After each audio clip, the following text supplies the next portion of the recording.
peut-être même la seule corne de dragon. Mais moi, pour moi, les dragons et contre 1000 bateaux, Mais que les gens n'apprennent pas. Il écoute que sa bite. Je pense que plutôt ce que Euron veut lui rapporter, c'est la tête de Daenerys. Arrive à la fin de son bail. Qu'ils ont déboulé assez vite. D'associer Sansa et Jon, sachant qu'elle en avait un peu rien à foutre en fait. Est-ce qu'elle va retrouver Nymeria? Est-ce qu'elle va repartir avec elle? Moi, je pense pas. Ils peuvent passer donc de deux façons différentes.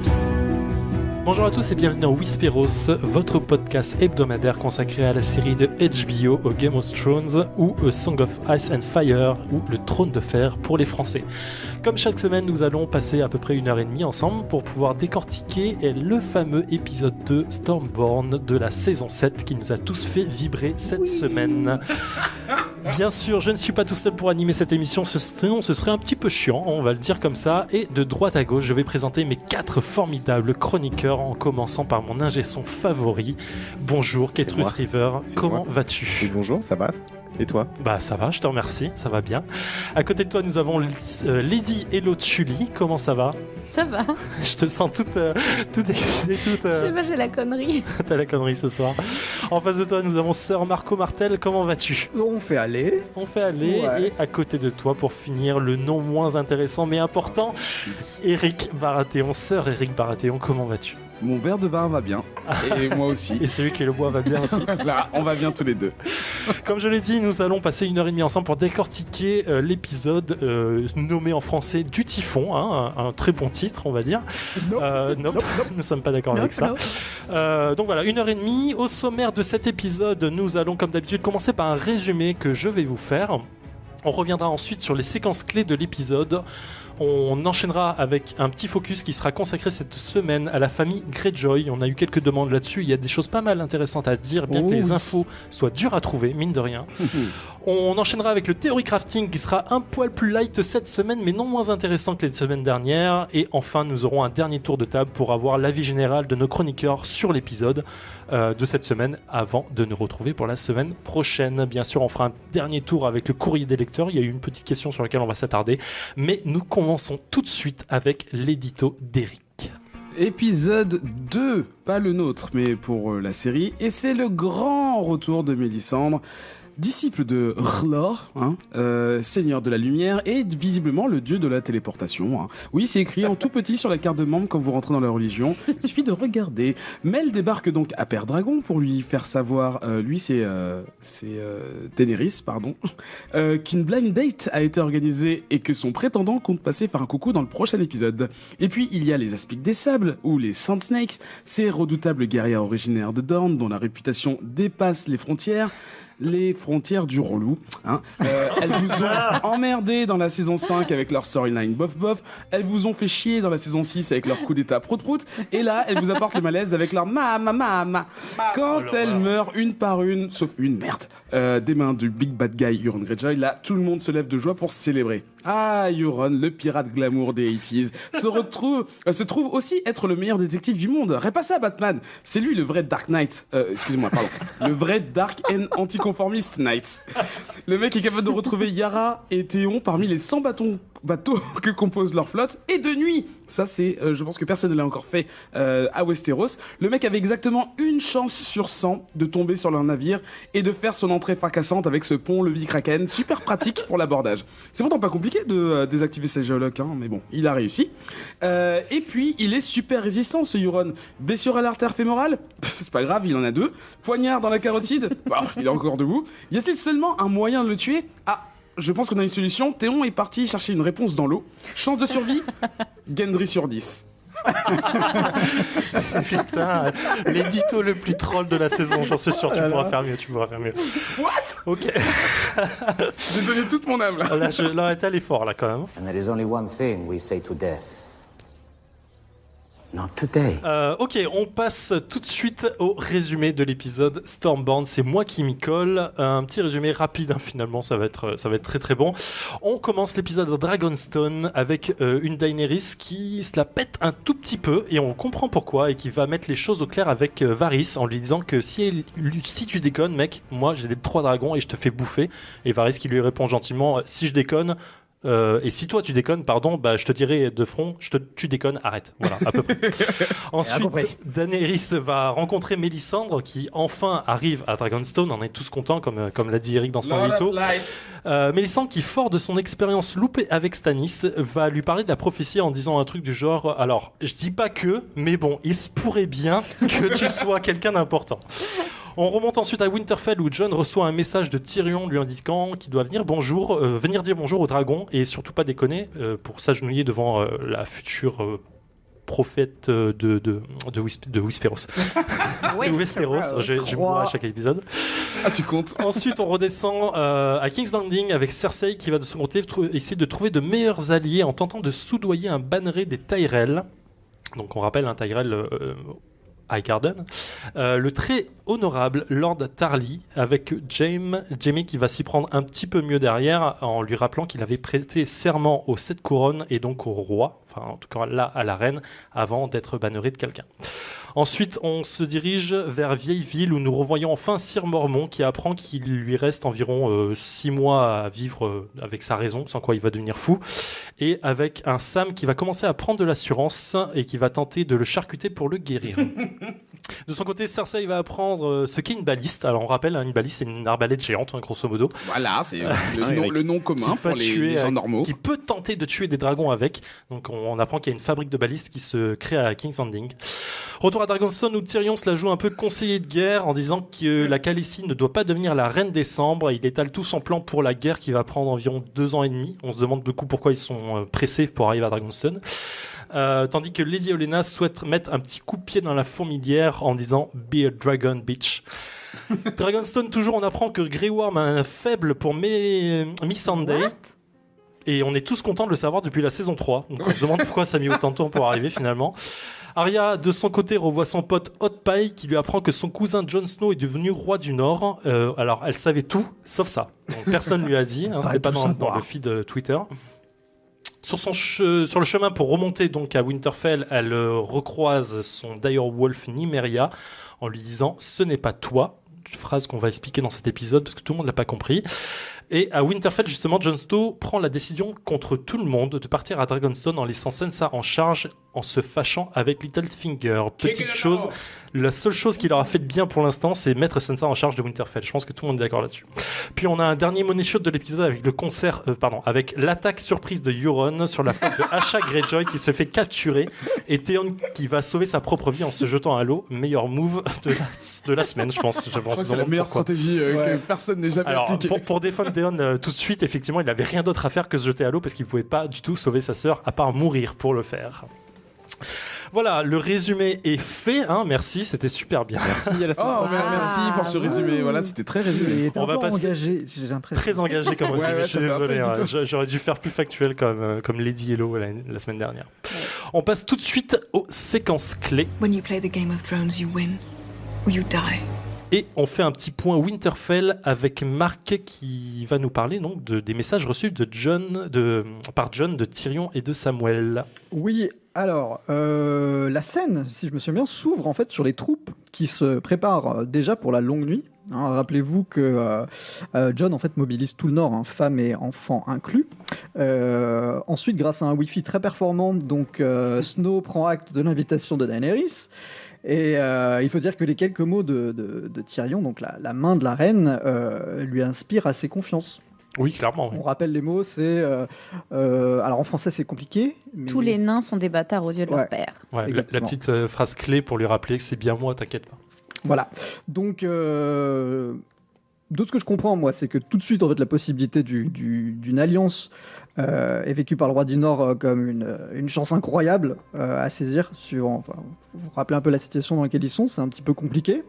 Et puis après tout, c'est toujours grâce à l'aide d'autres maisons que, en fait, Jon Snow a pu sauver ses fesses. Clairement, en fait. C'est Stannis, Baratheon, effectivement. Et puis on a eu ensuite les Aeryn. Et je compte aussi les Sauvageons. Ouais. Oui, qui peut être une maison à eux-mêmes. Ils ont un roi, donc oui. Donc, malheureusement, Sansa fait encore sa Sansa et le rappelle à l'ordre en faisant référence aux événements passés et les conséquences catastrophiques. Voilà, comme s'il avait pu oublier, j'ai envie de dire. Ouais. Bon.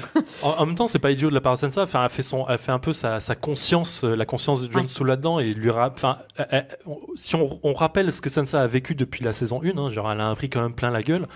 On peut comprendre sa défiance un peu du côté on t'appelle quelque part, on sait que tu risques vraiment. Elle l'aide à peser le pour et le contre. Ouais, mais j'ai l'impression que son esprit est quand même assez, du coup, un peu obtus, ça. Oui, c'est ça. Puisque moi, ce que je comprends en tout cas, c'est que Sansa, elle réagit à court terme, et Jon, c'est le contraire, il réagit à la longue nuit en fait. Quoi. Donc c'est à long terme. En fait, il y a comment il s'appelle, doigt coupé, j'ai oublié son nom tout de suite.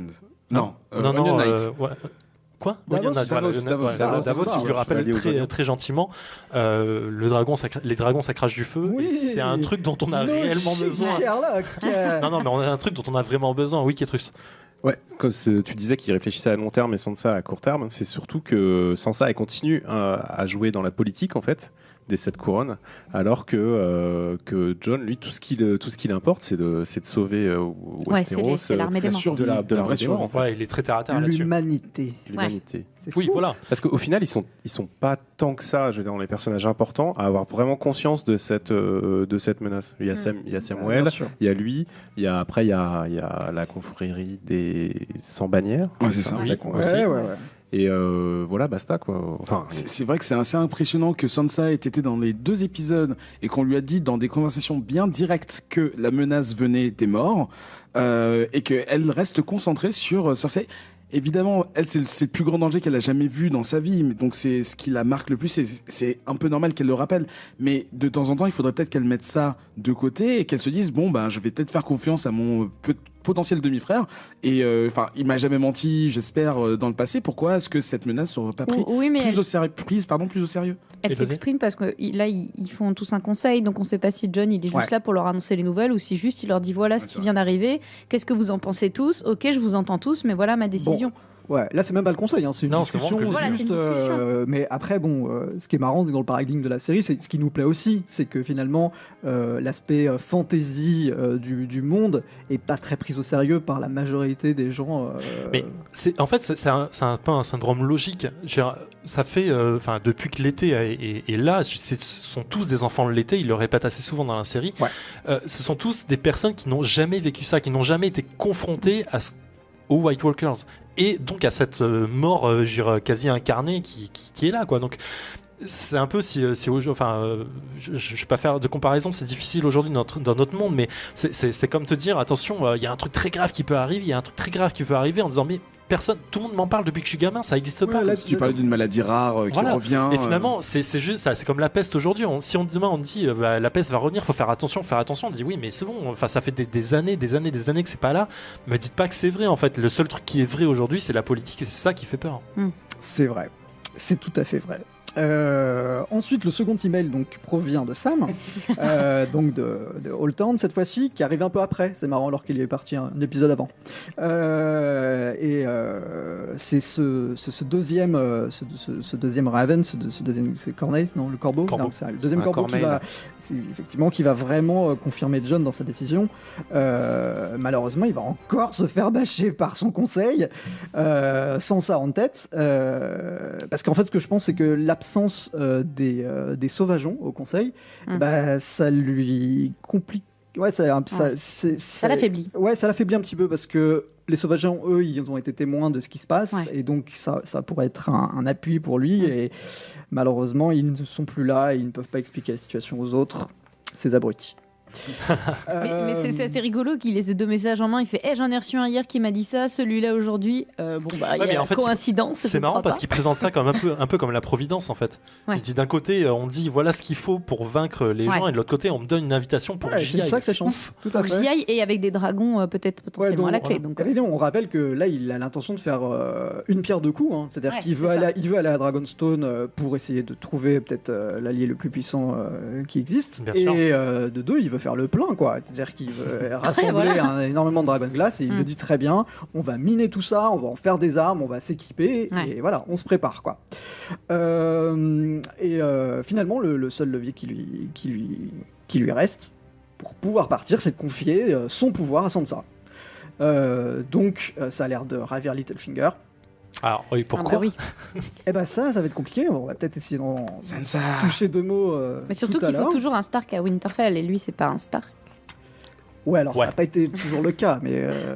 Pour l'instant, la seule personne qui le sait, on n'a pas de nouvelles de lui. Donc, ouais. On dit toujours qu'il faut un Stark à Winterfell. Oui, c'est vrai. Donc on retrouve ensuite Littlefinger dans les cryptes sous Winterfell avec Jon, et il emploie en fait tous ses talents pour provoquer Snow qui tombe dans le panneau. Oui, parce qu'il n'a pas l'habitude de ça. Hein. Donc en fait, malheureusement, en menaçant Peter, il lui révèle sa véritable pensée à son égard, à savoir qu'il peut pas le blairer, et surtout qu'il s'attend à aucun remerciement de sa part pour sa participation dans la bataille des bâtards. Donc, move ou pas. Ouais. On ne sait pas. Et l'autre, tu veux dire quelque chose ? Non, je disais juste que j'y reviendrai vers la fin. Oui, mais Marc l'a subtilement dit en disant qu'on allait y venir. Ok, quelqu'un veut rebondir sur cette scène. Je pense qu'on a à peu près tout dit. Hein. C'est assez clair. Finalement, c'est une scène qui amène pas mal de choses, mais c'est juste on a les pions qui se déplacent. Quoi. Voilà, c'est ça. C'est tout le monde met ses pions en place et on attend de voir ce qui va se passer. Beaucoup de choses, à mon avis, dans l'épisode suivant. Ok, séquence suivante, on passe du coup avec Ketrus Rivers qui va nous faire une petite. Un petit point sur Euron en concert sur les mers. on va troller tout le long de l'épisode, je sens. Vas-y, je t'en prie. Ouais, la scène la plus importante de l'épisode, quoi. Le money shot, un peu. Le money shot, parce que c'est quand même la première grosse baston de la saison 7. Bien sûr. Avec effets spéciaux et tout. Et effectivement, on peut prendre ça comme un concert. C'est l'entrée en scène qui est quand même... Ça commence avec un petit Barry White. où Yara et Ellaria se draguent carrément de façon ostensive devant ce pauvre Théon Greyjoy qui malheureusement a perdu ses attributs, comme chacun sait. Mais malheureusement cette scène est interrompue, le bateau tremble et on entend au loin des guitares électriques rugir avec un petit boulin, tu vois, un peu à l'Iron Maiden. Et donc ils sortent sur le pont. Et là, qu'est-ce qui se passe ? Des bateaux, tous les bateaux sont attaqués, des lances, des flèches enflammées partent de partout en flammes. Et là, le bateau de Ron arrive et cette petite, vous en avez parlé de cette excroissance sur le bateau de Euron, qui est magnifique d'ailleurs, descend et s'écrase sur le pont du bateau de Yara. Et là, seul avec un très beau costume en sky et une belle armure, Euron, avec sa hache brandie au-dessus de la tête, saute et commence à massacrer tout le monde. Violemment. Donc voilà, c'est une grosse bataille des mers. Malheureusement, on ne voit que le bateau de Ron, on ne voit pas les autres bateaux de la flotte de 1000 bateaux. Non mais c'est vrai, des pirates. Mais peut-être qu'il fait tout seul, je ne sais pas. Donc c'est l'enfer, c'est la pagaille, et Ron commence à massacrer tout le monde, comme je l'ai dit. Et là, nous voyons chez ces chers aspics des sables, ou comment on les appelle déjà, Sand Snake, si vous ne le savez pas, qui sont en fait les filles bâtardes de Oberyn Sand et non pas d'Oberyn Sand et Sand. Pourquoi ? Parce que Sand en fait c'est comme Rivers pour moi, c'est le nom des bâtards à Dorne. Il faut savoir, donc je reviens juste très rapidement sur les aspics, il faut savoir qu'il y a 8 filles bâtards, donc 8 aspics des sables, filles de Oberyn. Et là, on en a 3, celles qu'on a seulement vues dans la série, qui sont Tiern Sand, que j'appelle Najat Vallaud-Belkacem pour sa ressemblance à cette personne, Obara Sand et Nymeria Sand. Nymeria en hommage à la reine guerrière de Dorne, dont on parlera peut-être un jour, et j'espère bien, dans ce podcast. Donc Najat, elle va descendre protéger Ellaria dans la cale en fait, enfin sous le pont en tout cas, et les 2 autres aspics commencent à friter Euron avec beaucoup de dextérité, faut quand même le dire, parce que ce sont censés quand même être des combattantes émérites. Et en fait on le voit plier, on le voit ployer un genou, se prendre un coup dans la cuisse, prendre un coup de lance aussi près de la tête, ou je crois sur le front ou quelque chose comme ça. Et là on se dit c'est bon, Euron est fini. il va mourir là péniblement, ou alors il va repartir bredouille, mais pas du tout. Non, il arrive à battre les Aspics des Sables de façon assez facile, on va dire. Peut-être le pouvoir de l'amour, le pouvoir du rock, je ne sais pas. Ou peut-être qu'il est plus à l'aise dans ses vêtements de cuir moulants. Et qu'est-ce qui se passe? Donc il arrive à battre les Aspics, et là il s'en vient une bataille avec Yara, donc sa nièce, qui saute du pont de façon comme dans un film japonais en fait. ridicule et stupide. Voilà, un peu ninja, Ouais, un peu. on se demande pourquoi faire ça. Enfin, faut savoir qu'en cas de guerre, c'est la dernière chose à faire. Hein. Se jeter sur son ennemi comme ça, c'est Ouais. vraiment. Alors il faut savoir aussi qu'Yara, c'est censé quand même être aussi une combattante assez hors pair. C'est quelqu'un d'assez badass qu'on n'arrive pas à bien voir dans la série, mais en tout cas dans le bouquin, c'est bien décrit. C'est quand même. Enfin, ça rigole pas. C'est pas juste. C'est pas juste la fille du roi. C'est une chef de guerre. Hein. Dans le bouquin, c'est clairement une chef de guerre. Hein. Elle a été élevée comme ça par son père parce que Théon n'était plus là. Ouais, c'était Exactement. l'héritier. Voilà, c'est l'héritière, c'était celle qui était censée commander la flotte de fer. Oui. Mais non, elle n'y arrive pas, et pareil, Euron la prend en cravate, et donc la menace avec la lame de sa hache, et on voit Théon qui vient d'oxyre quelqu'un quand même, donc qui se débrouille plutôt pas mal. On a l'impression qu'il n'y a plus aucun combattant de la flotte de Yara, et qu'il n'y a plus que les gens de la flotte d'Euron, et là, un regard se fait entre Théon et sa sœur. Et qu'est-ce qui se passe? On ne sait pas. Théon, il redevient un peu... Est-ce qu'il va agir? Et en fait, on sent que sa sœur lui demande de se mouiller un peu dans ce conflit. Et c'est exactement ce qu'il fait. Parce qu'il se jette à l'eau. Et voilà, en fait, il abandonne sa sœur à Euron. Et la scène se finit là-dessus, avec un dernier plan sur son navire. Donc j'aimerais bien connaître le nom, d'ailleurs. Silence. Ouais. D'où l'entrée en guerre. L'entrée dans la... C'est comme ça qu'il a réussi. Hein. Et on voit les deux Aspics, une pendue sur la proue et l'autre, je pense, plantée avec sa lance. Pareil, juste au-dessus. Douce ironie.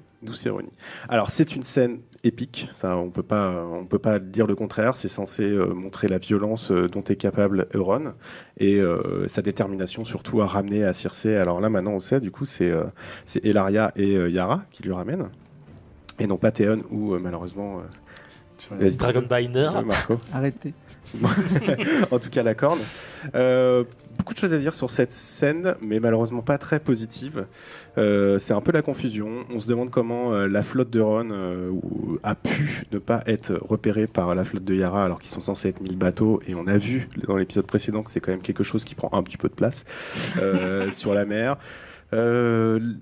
Aborder un navire et en même temps lui lancer des flèches enflammées, c'est pas non plus quelque chose de très intelligent, parce que on peut se faire brûler. Le bateau prend feu. On peut se faire brûler aussi son bateau. Tout ça est très confus.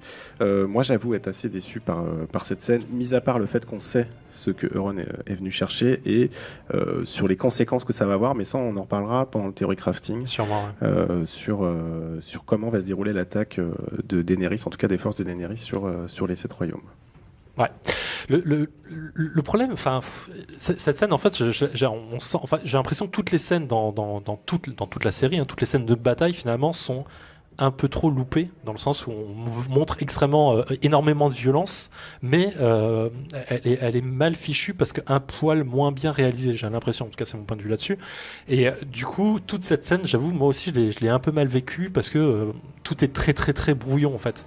Donc c'est un peu dommage. Marco ? Ouais, je pense que c'est un problème de production plus que de réalisation.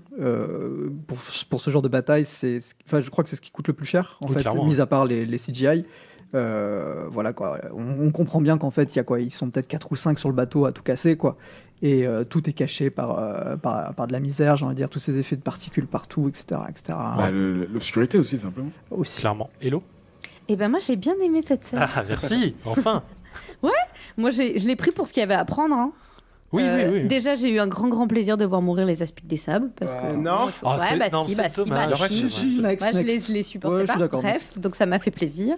J'ai bien aimé l'entrée de Ron, même si elle est super exagérée, ultra rock'n'roll. Bah écoute, moi j'ai apprécié. Et oui, on voit pas bien ce qui se passe parce qu'il y a beaucoup de petites lumières, de petites étincelles qui gênent, mais on voit bien que c'est pour justement pallier à... ça coûte cher de faire ce genre de scène, il faut du monde, il faudrait voir des plans larges pour pour que ce soit mieux, mais on voit bien que c'est une question de coût. Et moi, pour ce qu'il y avait à y voir, j'ai bien aimé l'échange de regard entre Théon qui redevient ce qu'il était, je sais plus ce que c'est en français, Rick en anglais, en français, comment il s'appelle. Bref, qui redevient cet être tout petit et tout rapetissé par Bolton, et le regard de Yara sur son frère, elle le méprise, elle le hait, elle le regarde comme s'il n'était plus rien. J'irai pas jusqu'à la haine, mais effectivement, il y a un côté un peu déception. Dur, hein. Marc, je crois que c'est Schling. Oui, c'est Schling en français. C'est Schling en français. J'avais juste envie de dire Schling. Ah, c'est une blague. Putain, j'ai cru que je traducteur et écrire Schling. pas tous en même temps. Et aussi, alors, le silence, pourquoi le silence ? On l'avait dit l'épisode précédent, c'est que normalement, en fait, tout son crew, en fait, tout son équipage se fait. L'équipage de Ron, normalement, il lui coupe la langue, en fait. Et c'est la scène qu'on voit justement d'un mec à terre et il se fait couper la langue. Donc c'est potentiellement, une très, très bonne scène d'ailleurs. Potentiellement, il va peut-être devenir un membre de l'équipage. Il coupe la langue de tout son équipage. Ouais. Sympa. Oui, c'est vrai qu'il faut rappeler, on se moque un peu ouvertement de Euron pour pas mal de choses, mais faut rappeler que c'est quand même un peu le barbe noire de la série. Hein. Genre techniquement, c'est un mec qui est ultra balèze. Lui aussi, c'est un chef de guerre et pas des moindres.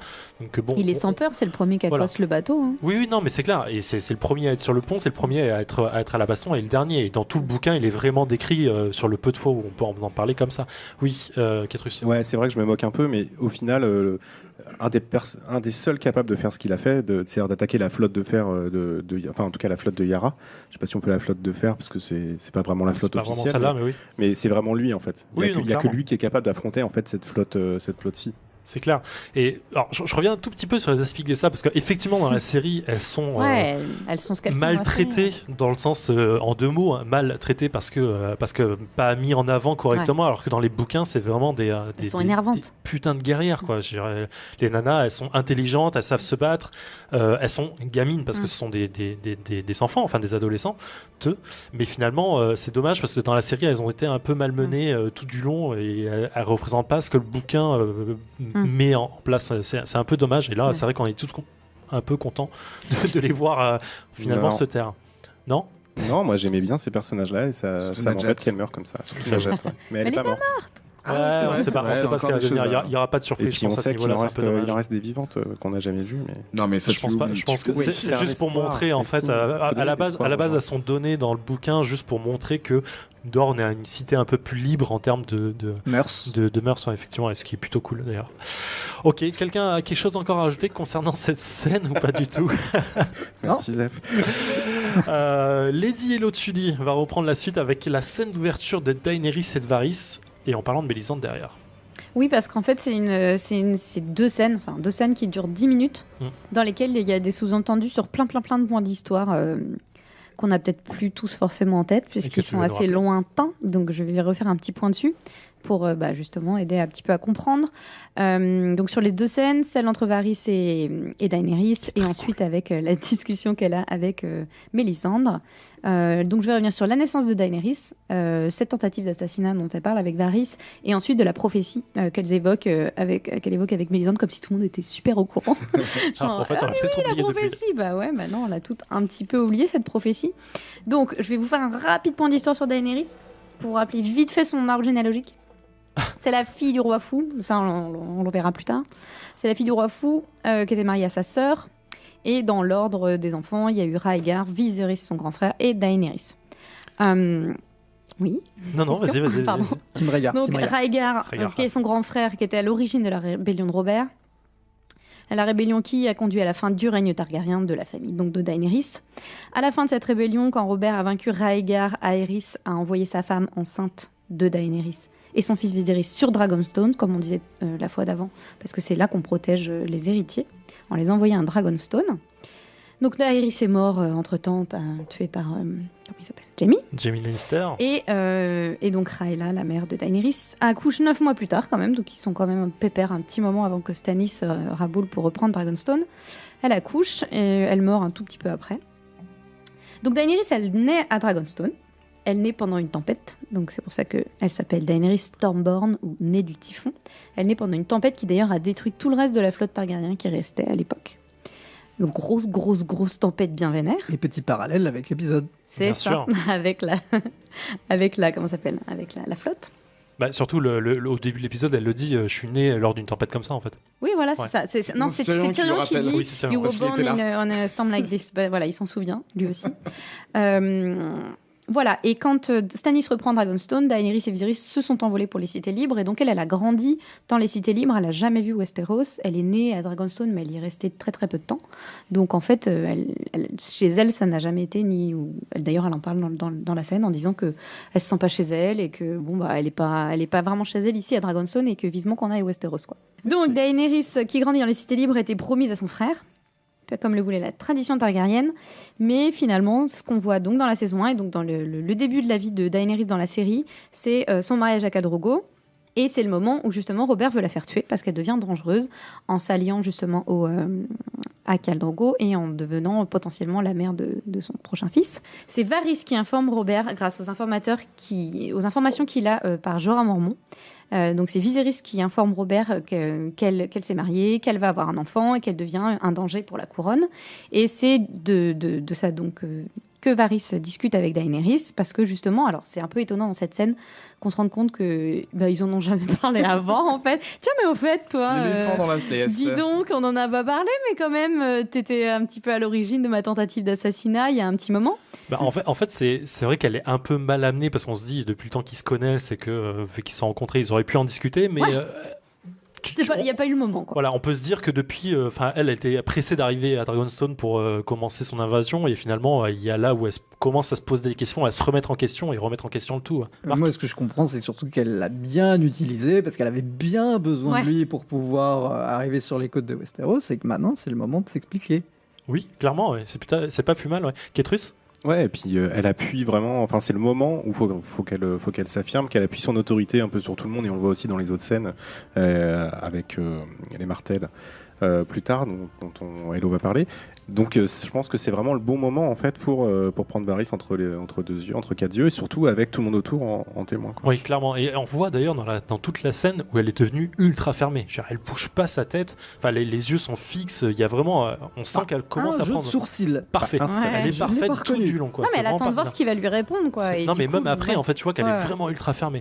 Eric. Non, en fait, moi, c'est l'impression que ça donnait de cette fermeté, ces façons directes de s'adresser à tout le monde, et surtout devant tout le monde, ça me donnait l'impression d'un futur conseil restreint, justement, à la méthode de King's Landing, entre guillemets. Évidemment, la main, on l'a déjà, c'est Tyrion, mais est-ce que, par exemple, une Yara pourrait pas devenir la Master of Weapons ou Master of the Ship, tout simplement, et d'autres personnages avec d'autres rôles comme ça. Mais voilà, mais d'abord, de s'assurer que toutes les personnes qui l'entourent sont des personnes de confiance, quitte à les brûler un peu et pour voir quelles sont leurs limites. Écoute, je te menace directement, tu réponds quoi? Ok, c'est bon, ta réponse me satisfait. Elle ne le menace pas vraiment, elle lui demande juste pourquoi elle devrait lui faire confiance alors qu'il a tourné le dos à tous les rois qu'il a servis. Oui, non, mais il a trahi tous les rois, en fait. Parce qu'il le rappelle, en fait, il servait sous Aerys. Il servait sous Aerys, après il a servi sous Robert, et puis je sais plus à partir de quand il est parti, il s'est pas occupé de Tommen, il me semble. Après le procès. C'est après le départ de Tyrion. Il l'a pas encore vu. Il aide Tyrion à s'échapper, il part avec. Il part juste après, en fait. Et Tommen se fait couronner un peu après parce que l'autre vient juste de mourir. Et il y a un moment très très chouette. De toute façon, toute leur discussion est super parce qu'il y a un super ping-pong entre eux. Elle lui rebalance tout le temps un truc super. Il y a vraiment une réponse intelligente à apporter parce que sinon c'est chaud. Et à un moment, elle lui dit quand c'était encore mon frère qui devait hériter peut-être potentiellement de cette couronne, c'était lui qui vous intéressait et moi je vous intéressais pas. Et ce qui est génial, c'est que Varys lui fait des réponses qui sont hyper franches. Il dit bah ouais, mais t'es gentille, mais à l'époque on savait rien de toi à part que t'étais jolie. Non mais et c'est quand même assez couillu de lui dire ça alors qu'elle est en train de le menacer quand même un petit peu, et il lui répond très franchement, et moi j'ai l'impression que de toute façon c'est sûr qu'elle le respecte et qu'elle apprécie en fait qu'il soit franc. Il lui dit même que son père c'était le roi le plus cruel qu'il ait jamais vu. Enfin, il lui fait des réponses très très très franches, et au moment où elle lui demande qui a ordonné qu'on me tue, il lui dit Robert. Qui a engagé mes assassins? C'est Varys. Il lui répond pas, il lui répond pas, c'est moi. Il lui répond j'ai fait ce que je devais faire pour survivre. Bien sûr, mais c'est ça qui est cool, c'est que Varys, c'est un des personnages qui est le plus direct depuis le début en fait. Ouais. Il dit ce qu'il pense et il fait ce qu'il dit. en permanence. Et c'est vraiment un côté... il le dit depuis qu'on le connaît. Hein. Moi, je sers le peuple avant tout. Et c'est pour ça qu'il peut se permettre de trahir des rois quand il commence à déconner, parce que le peuple doit passer en premier avant le roi. C'est le roi qui sert le peuple et pas le contraire. Elle lui demande si elle peut lui faire confiance. Elle lui dit non, moi je sers le peuple. Tant que vous défendrez le peuple, je serai avec vous. Vous vous souvenez de la scène de Varys avec Ned dans la saison 1, quand il va le voir dans sa cellule? Il lui dit ça un peu aussi. Ouais, c'est assez cool. Ouais, c'est pour ça que cette scène est super intéressante. Kitrus, tu voulais rebondir? Oui, mais du coup, je sais plus. Ah merde, désolé. En fait, elle est en train de s'entourer des personnages les plus puissants du royaume, entre guillemets. Elle a déjà Tyrion dans sa poche, même c'est pas forcément le plus puissant, en tout cas, c'est un des plus malins. C'est un des plus puissants de la série. Varys, tu peux pas l'avoir contre toi, c'est pas possible.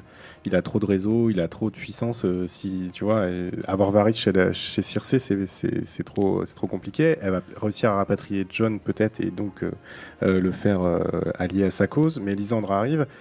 En fait, ils sont en train de nous montrer dans l'épisode 2 que Daenerys est en train de monter la High Team, quoi, tu vois, l'agence de risque et les personnages les plus puissants pour écraser les Lannister. Ce qui est intéressant aussi, c'est qu'à la fin de leur discussion, ils se prêtent une sorte de serment, quoi. Oui. Comme un petit peu comme un chevalier qui vient prêter serment à un chef de maison, à un roi. Elle lui prête serment, elle lui dit que si un jour elle se détourne du peuple, il lui dira, et elle lui dit si tu me trahis, je te brûle. Mais voilà, il se font un serment. Et j'ai trouvé ça vachement cool comme réponse parce que elle aurait pu juste essayer de faire un jeu d'égal à égal en fait. Toi tu me trahis pas et puis tu me dis, puis si tu me le dis tu m'en empêches, mais en fait pas du tout. C'est juste tu viens m'en parler, mais si tu me trahis je te tue. Ouais. Et en fait elle met encore bien ce rapport de pouvoir. Ouais, c'est de l'humour raté. Tu trouves? Moi j'ai pas vu ça. Je pense qu'elle essaie d'être un petit peu marrante en plus quand elle dit ça. Parce qu'elle a un petit peu. Je pense qu'elle menace au sérieux quand même. Pas tant ça, parce que Varys lui dit à un moment si je déconne, donnez-moi à brûler à vos dragons ou un truc comme ça. Oui, c'est pas une menace, mais je pense qu'elle essaie de faire un jeu de mots en fait. Ouais, un peu raté alors. Moi je l'ai pris comme une menace et c'est plutôt cool. En gardant quand même sa posture de reine. Ouais. J'avoue. Et donc la suite de cette scène, c'est, je crois, c'est Grey Worm qui lui dit que il y a une prêtresse rouge qui l'attend. Oui.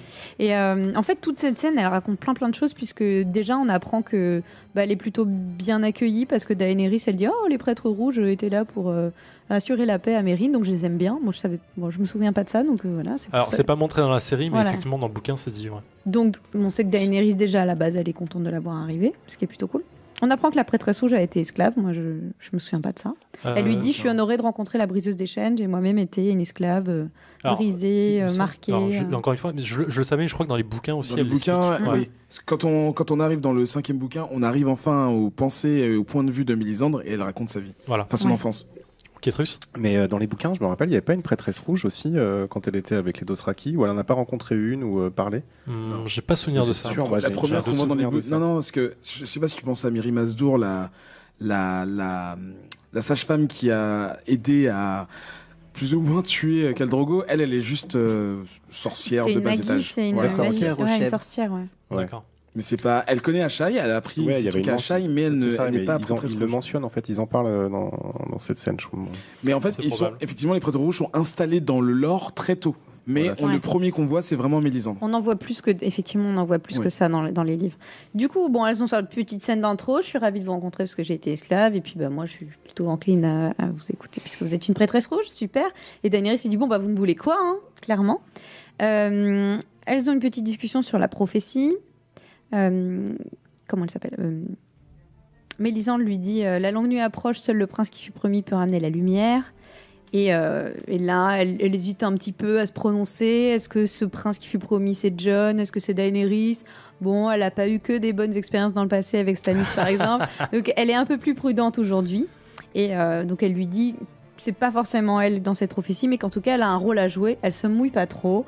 Elle a ses petits doutes, mais voilà, elle y va pas franco comme avec Stannis, où elle arrêtait pas de lui dire que c'était lui la rockstar, que c'était lui the best. Mais elle est quand même beaucoup plus à l'aise. On voit ça. Oui. Enfin, c'est ça qui est bizarre, c'est qu'avant elle était extrêmement sûre de ce qu'elle pensait, mais en fait elle disait de la merde. Et là, elle émet des doutes, mais elle a l'air apaisée. Elle est souriante, elle est... C'est ça qui est intéressant, et je crois que j'en parlais dans le tout premier épisode de Whisperos, en fait, où tu comprends que elle n'a pas la vision de son dieu, en fait. Elle n'a pas le plan large du truc. Elle se dit, ok, moi j'ai mon point de vue et ce que mon dieu veut bien me montrer, mais finalement c'est lui qui a un plan à long terme, et pour que ça puisse amener à quelque chose, je suis obligé de faire mon move à moi, en fait. Et c'est ça qui est intéressant, elle se rend compte de ça en disant, ok, je te préviens qu'il y a cette prophétie, je pense que c'est possible, mais je te promets rien. Marc ? Et puis ça fait des mois qu'elle est dans le Nord à Skyé, tu m'étonnes qu'elle est contente. Non, et puis alors, moi ce que je trouve sympa quand même de la part de Mélisandre, c'est que Jon, il l'a quand même banni en lui disant, si tu reviens là, je te pends. Et elle dit, oui, il y en a un qui aimerait bien te rencontrer, il faudrait rencontrer Jon. Enfin, elle continue son job, quoi. Elle se dit que Jon, c'est peut-être potentiellement ce prince. Et c'est là où Kit Russ, je crois que je lui en avais parlé dans le premier épisode aussi, en disant, je pense qu'il la banne du Nord, mais en lui donnant finalement peut-être un plan ou une... C'était moi. Ah, c'est toi qui disais ça? Merde, pardon, c'est Marco qui disait ça. Ouais, là, je suis moins sûr, mais c'est possible encore. Mais c'est pas idiot, en fait, finalement. Voilà, elle joue encore pour la team Raylor. Voilà, je pense qu'il y a un truc à faire au-delà de ça, quoi. Continuez, Hello. Et alors, du coup, je voulais vous refaire un petit point sur cette prophétie, parce que je sais qu'elle en parle un tout petit peu, Mélisandre, dans la saison 2 et 3, il me semble qu'elle en parle de temps en temps à Stannis, de cette prophétie, puisqu'elle pensait avant que la réincarnation de ce prince qui devait revenir, c'était lui. Aujourd'hui, c'est soit Jon, soit Daenerys, donc d'après elle, et d'après aussi les livres, puisqu'il y a pas mal d'éléments dans cette prophétie qui peuvent nous faire croire que c'est lui ou elle. Et donc, je vais vous la redonner, cette prophétie, telle qu'elle était dans les livres. Alors, je ne sais plus exactement comment elle est dans la série, mais dans les livres, c'est comme ça. Je ne vais pas tout vous mettre. Il viendra un jour où, après un long été, où les étoiles saigneront, et le souffle froid des ténèbres s'abattra sur le monde. Azor Ahai renaîtra parmi le sel et la fumée pour réveiller les dragons de pierre. Donc, Azor Ahai, dragon de pierre. C'est lui le prince qui fut promis. Et dans cette prophétie, donc comme elle le dit, il renaîtra parmi le sel et la fumée. Il y a 2 personnages dans cette série qui sont revenus d'entre les morts. Enfin, revenus. Daenerys, on pense qu'elle n'est jamais morte dans les flammes quand elle a enterré Khal Drogo dans la saison 2, si je ne dis pas de bêtises. Voilà. Fin de la saison 1. En fin de saison 1, quand elle l'enterre, elle le fait brûler, comme le veut la tradition d'Othraki, et elle ressort des flammes non brûlées avec ses dragons. Donc, est-ce qu'elle est renée d'une certaine manière? Oui. Est-ce que c'était près du sel et de la fumée? Oui, puisque c'était pas très très loin de la mer, il me semble. Et est-ce qu'elle a réveillé des dragons de pierre? Oui. Donc, potentiellement, c'est elle. Et quand saignera les étoiles, donc quand saignera l'étoile rouge, qui fait partie de la prophétie, c'est cette comète qu'on voit dans la saison 1. Eric? Juste point géographique, ils sont au milieu du continent. Donc d'accord, donc non, il n'y a pas de mer, il n'y a pas de sel. Mais par rapport au sel, les larmes de tristesse. Ah oui, c'est une théorie, ils se servent vraiment de ça pour décrire... Oui, d'ailleurs, on voit la mer quand elle va étouffer Khal Drogo. Ils sont près du bord de mer. En fait, c'est ça dans la série, ils sont bord de mer. Ils font un petit voyage tous les deux et c'est là où elle étouffe devant le bord de mer. Oui, c'est peut-être pour ça. Donc, pour le moment, moi, en voyant ça, pour moi, Jon, il est un peu plus loin de cette prophétie quand même que Daenerys. Voilà, moi je pense que c'est Daenerys. Et d'ailleurs, dans les livres, comment il s'appelle, Mestre Aemon, quand il meurt, il veut absolument prévenir je ne sais plus qui, en envoyant un corbeau pour dire qu'en fait, dans la prophétie, c'est Daenerys.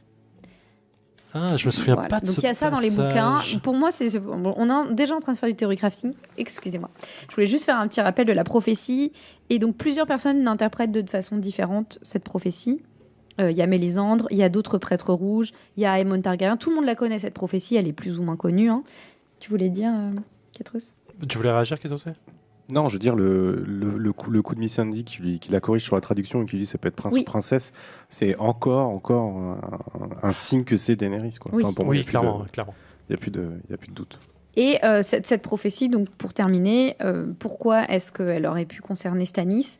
Parce que depuis longtemps, on dit que cette prophétie, elle doit concerner un prince qui viendrait d'une lignée Targaryen. Oui. Et Stannis avait une grand-mère targaryenne, donc il est tout à fait concerné par cette prophétie. Oui, c'est vrai je crois qu'on l'avait dit une fois dans l'épisode, mais effectivement, les Baratheons descendent des Targaryens. Ils descendent des Targaryens. Et pourquoi Jon est concerné maintenant par cette prophétie? Maintenant, on sait que son père était potentiellement un Targaryen. Régard. Oui, Eric. De la prophétie, si on rentre dans les détails, c'est un descendant Targaryen, mais d'une certaine personne. C'est les descendants d'Aegon. Donc c'est vrai que ça exclut en fait Stannis, mais Un descendant d'Aegon, non, puisque ça...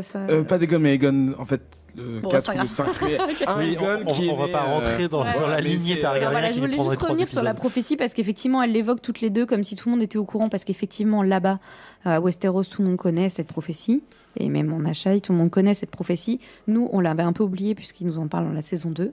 Mais voilà ce qu'elle dit, en gros, cette prophétie. Très bon point. Marco, tu veux réagir ? Ouais, je trouve que les prophéties, c'est nul.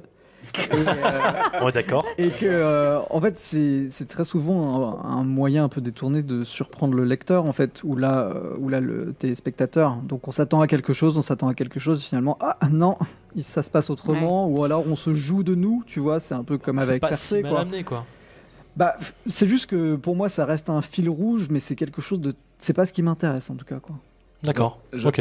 Il y a un personnage dans les bouquins qui dit, d'ailleurs je crois que c'est Marwyn, qu'on n'a pas encore vu, mais bon, un archimestre un peu décalé, qui dit que les prophéties sont là sont comme une femme de petite vertu, qui en fait tu la vois, c'est joli, et quand tu t'approches trop et que tu es pas prudent, en fait ça te mord le bazar entre les jambes.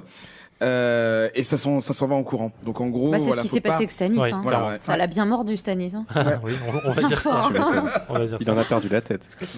Ok, on sait pas si tu as perdu la tête. Ok, Eric, garde la parole. Tu vas nous faire la scène clé justement de la politique à venir entre Cersei, Jaime et Lady Randyll. Ouais.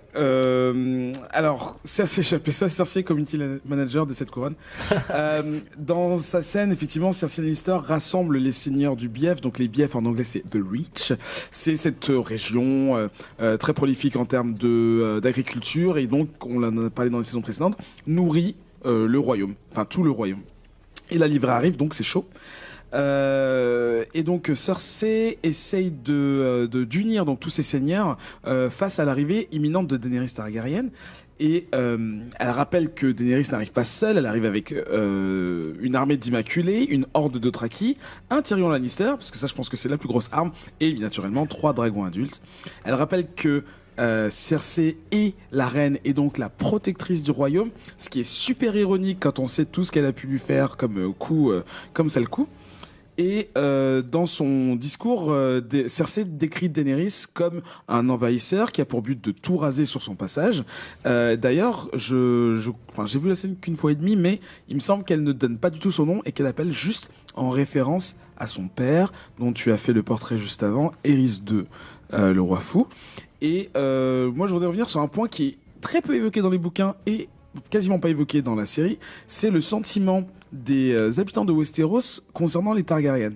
C'est-à-dire que nous, à chaque fois, enfin nous et les autres personnages de la série et des livres, à chaque fois quand on parle des Targaryens, c'est pour parler du roi fou, Aerys Targaryen, jamais des autres.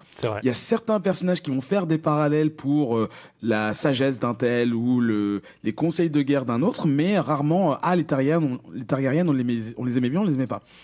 Le fait est que la plupart des habitants de Westeros les acceptaient, c'était leur seigneur depuis plus de 300 ans.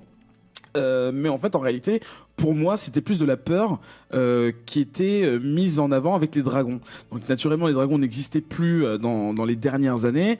On en a parlé dans d'autres épisodes qu'ils produisaient des wildfires justement pour les intimider à nouveau. En réalité, la street cred, elle est vraiment descendue pendant toute la période, Aerys Targaryen. Il y a d'ailleurs là, une scène dans le Nord, un des chevaliers du Val qui dit qu'on peut pas faire confiance aux Targaryens. C'est ça. Il y a une grosse cicatrice mentale dans beaucoup de personnages, et c'est encore, j'en parlais la dernière fois, cette génération de grands combattants, de grands chevaliers là, qui ont eu à participer à la rébellion de Robert d'une façon ou d'une autre, et qui ont donc entendu ou même vu de leurs propres yeux toutes les affres que ce roi fou a pu faire, donc soit sur leur famille, soit sur eux-mêmes s'ils ont encore la chance d'être en vie, mais bon, tout le monde sait que les Targaryens aujourd'hui ont laissé une trace vraiment vraiment négative. Mais d'ailleurs il y a aussi Sansa qui rappelle que le roi fou avait brûlé donc le frère de Ned Stark et le père de Ned Stark. Effectivement. Il y a beaucoup d'évocations justement dans cet épisode, plus que dans plein d'autres, du fait que les Targaryens sont dangereux, qu'on peut pas leur faire confiance, quoi. Sur cette filiation que parce que nous on a le point de vue, on a la chance d'avoir vu Daenerys se développer, grandir, apprendre à la fois d'en apprendre plus sur sa famille, mais aussi sur comment régner de façon juste et à peu près propre. Mais de l'autre côté, à Westeros, on a Robert qui sa première tâche c'est de vouloir, dès qu'il apprend qu'elle a encore envie qu'elle va se marier, c'est de le tuer. Tu l'as dit tout à l'heure. Donc il y a encore ce sentiment vraiment effrayant, l'ombre des Targaryennes, qui fait flipper tout le monde à Westeros, et du coup on a Cersei qui joue sur cette peur là et donc qui essaye de rassembler les seigneurs qui veulent bien l'écouter, donc ceux du Bief. Il n'y a pas beaucoup de monde, hein. Ah bah non, c'est triste, c'est très très triste, c'est le problème auquel elle fait face en ce moment. Quand les Targaryens sont en train de s'entretuer, en gros, on s'en fout un petit peu. Et donc la rébellion de Robert fait tourner le sentiment à peu près neutre envers les Targaryens, mais voilà, Cersei joue sur le côté tel père, telle fille, pour faire peur à tout le monde. C'est plutôt bien tourné. Oui, politiquement, c'est très bien joué. Ouais. Donc c'est un gros décalage avec ce qu'on sait en tant que spectateur, et Tyrion, donc dans l'autre scène, on l'entend conseiller à Daenerys d'y aller justement mollo. Parce que Cersei va jouer sur le côté, il y a des étrangers à King's Landing, voilà ce que Daenerys nous apporte. De l'autre côté, on a Jaime Lannister qui fait appel au patriotisme de Randall Tarly, et tu parlais de son honneur qui, pour moi, est à peu près comparable à celui de Ned Stark. D'ailleurs, il explique lui-même qu'il est tiraillé par rapport à ses propres sentiments, les serments qu'il a pu faire à Olenna Tyrell, donc sa suzeraine, et à la reine, par défaut, entre guillemets. Jaime lui rappelle bien comme il faut. Voilà. Mais Randyll Tarly lui rappelle bien comme il faut que lui, il a une morale et qu'il assassine pas les gens dans le dos et que. Oui, clairement, oui. Et qu'il assassine pas les gens à des mariages. Ouais. Voilà. Référence aux noces pourpres. Moi, je l'ai pas senti si tiré que ça, en fait. Ouais. Je l'ai senti vraiment. Il a vraiment donné l'allégeance aux Tyrell, et tu le sens plutôt partir vers les Tyrell et laisser tomber les Lannister. Et tu vas en parler après, c'est la discussion qu'il a avec Jaime qui effrite un peu cette carapace. Moi, à mon avis, l'honneur de Randyll, on peut pas le perforer, c'est bon. Le truc, c'est que ce que met Jaime dans la balance, c'est un potentiel lordship du Bief. Sauf qu'à mon avis, Randyll, il en a rien à foutre. Le mec, c'est un soldat. Ouais. C'est un soldat, et donc il y a deux choses qui le tiennent à cœur. C'est, en exagérant un petit peu, la virilité, l'honneur, le fait de représenter sa famille comme les traditions à l'ancienne, quoi. Et Randyll, il est pas assez con pour faire la même erreur que les Tyrell, justement, et de penser qu'il y a moyen de moyenner, et que en discutant un peu ou en essayant d'être plus malin que Cersei, et ben en fait, et qu'on s'en sorte, non. Donc moi, à mon avis, épisode suivant, c'est un peu Intercraft, mais je pense que Randyll va pas, il va plier le genou très rapidement. Et moi, j'ai l'impression que Jaime le convainc vraiment en lui disant, vous pouvez pas vous battre aux côtés des sauvages. Ouais. Oui, c'est vrai. Voilà. Et lui, on sait combien il déteste les sauvageons. Il l'a dit. C'est difficile d'avoir cette image en tête, quoi. Ouais. Deux armées comme ça. Ouais. Je pense que c'est là qu'il le convainc complètement. Tellement différent. Ouais. Et là, on voit que Randyll, il est un peu moins pressé que les autres, et il comprend les conséquences d'un éventuel refus. Donc, c'est pour ça que pour moi, il accepte. Ouais. Sans insister sur le fait que tout ça nous rappelle bizarrement des techniques politiques qu'on a entendues trop récemment en France, aux États-Unis, de la bouche de personnes blondes plutôt mégalo et surtout complètement folles. C'est une méthode qu'on entend partout. Enfin, je veux dire, si à l'époque on pouvait écrire entre les Cro-Magnons et les machins, je pense que les gens de la rivière d'en face c'était des ennemis. Il fallait protéger nos proches, nos enfants et ce qu'on peut bouffer. Donc non, mais c'est un peu un sentiment. Le fait que Cersei, elle appelle Daenerys la fille du roi fou, elle lui donne jamais de nom. Voilà. On dirait du coup. Pour rappeler, voilà. Hilary, on dirait Trump qui parle d'Hilary. C'est une véritable propagande. C'est de la propagande. C'est la politique. Fake news de base. Super bon marketing. Le seul problème, c'est qu'on peut faire un parallèle. Enfin, ce qui me dérange un peu, c'est que la façon dont qu'elle a de s'adresser à ces gens, c'est qu'on peut faire un parallèle avec le discours de Jon Snow et avec les Seigneurs du Nord. S'unir face à l'arrivée d'une armée de barbares. En fait, c'est exactement ça. C'est difficile de les comparer, mais c'est la même méthode. C'est le même point de vue, surtout, en fait, qu'est-ce russe. Ouais, je trouve qu'on peut pas trop les comparer parce que Cersei c'est plus un monologue et en fait elle dit ce qu'elle a à dire et c'est tout, point. Et Jon Snow C'est pas un conseil. il est plus dans le dialogue en fait. Donc c'est il est au milieu. C'est pas un management de la peur quoi, tu vois. Avec Cersei c'est ça. Elle est sur un trône, lui il est au milieu d'une assemblée, c'est vrai que c'est différent. On voit la différence. ouais. Mais les debout, ils sont assis. Et d'ailleurs, vous avez remarqué maintenant toutes les scènes avec Cersei dans la salle du trône.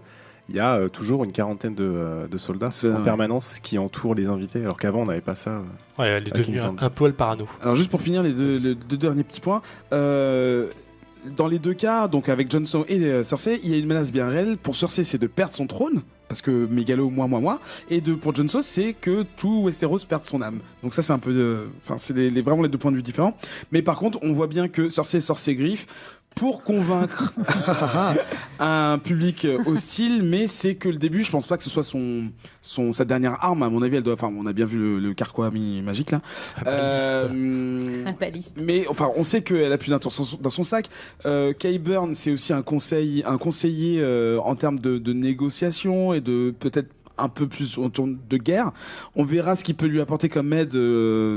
Peut-être un peu plus technique et stratégique plus tard, mais alors moi franchement en faisant cette revue, cette scène m'a un peu fait chier. Je vois pas ce qu'elle apporte, on sait juste que Cersei elle se prépare. C'est encore une fois, on déplace des pions, quoi. Oui, voilà, clairement, on met en place pour le prochain épisode. Ouais. Donc j'ai bien galéré à faire ce truc. Je suis pas tout à fait d'accord, mais j'en parlerai dans le Theory Crafting. On va y revenir plus tard.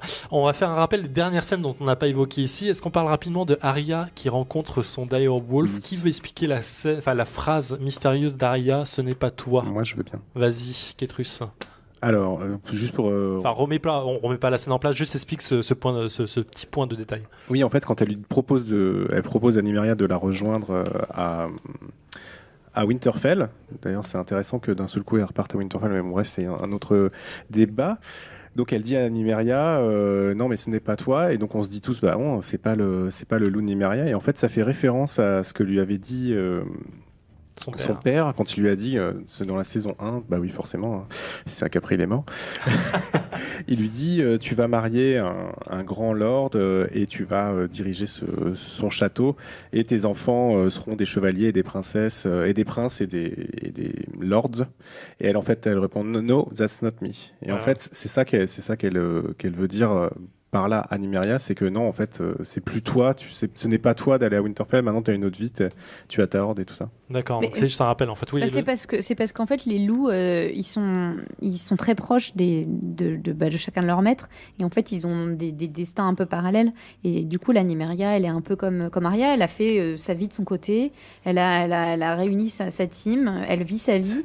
Et elle va où elle veut, elle fait ce qu'elle veut comme Arya, et du coup elle peut pas rejoindre Arya, c'est sûr. Donc c'est sûr, c'est pas du tout Nymeria de suivre Arya, de laisser tomber son wolf pack et de la suivre, quoi. Tu peux refaire exactement la même scène et en fait tu mets un miroir à la place du loup. Très et bien, c'est exactement ça en fait. C'est-à-dire qu'elle se voit changer, elle comprend en fait son parcours à travers son ancien loup. Ouais. Mais c'est quand même la première fois qu'elle sourit depuis le début de la saison. Oui, elle a un petit sourire, un petit C'est rictus. mignon. Ouais. Non, elle a souri avec le chanteur là. C'est vrai. Mormon et Sam, l'opération. Qu'est-ce qu'on en pense rapidement? Alors j'ai vu un commentaire, mais je sais plus où. Pourquoi est-ce qu'ils lui ont pas donné le Milk of the Poppy pour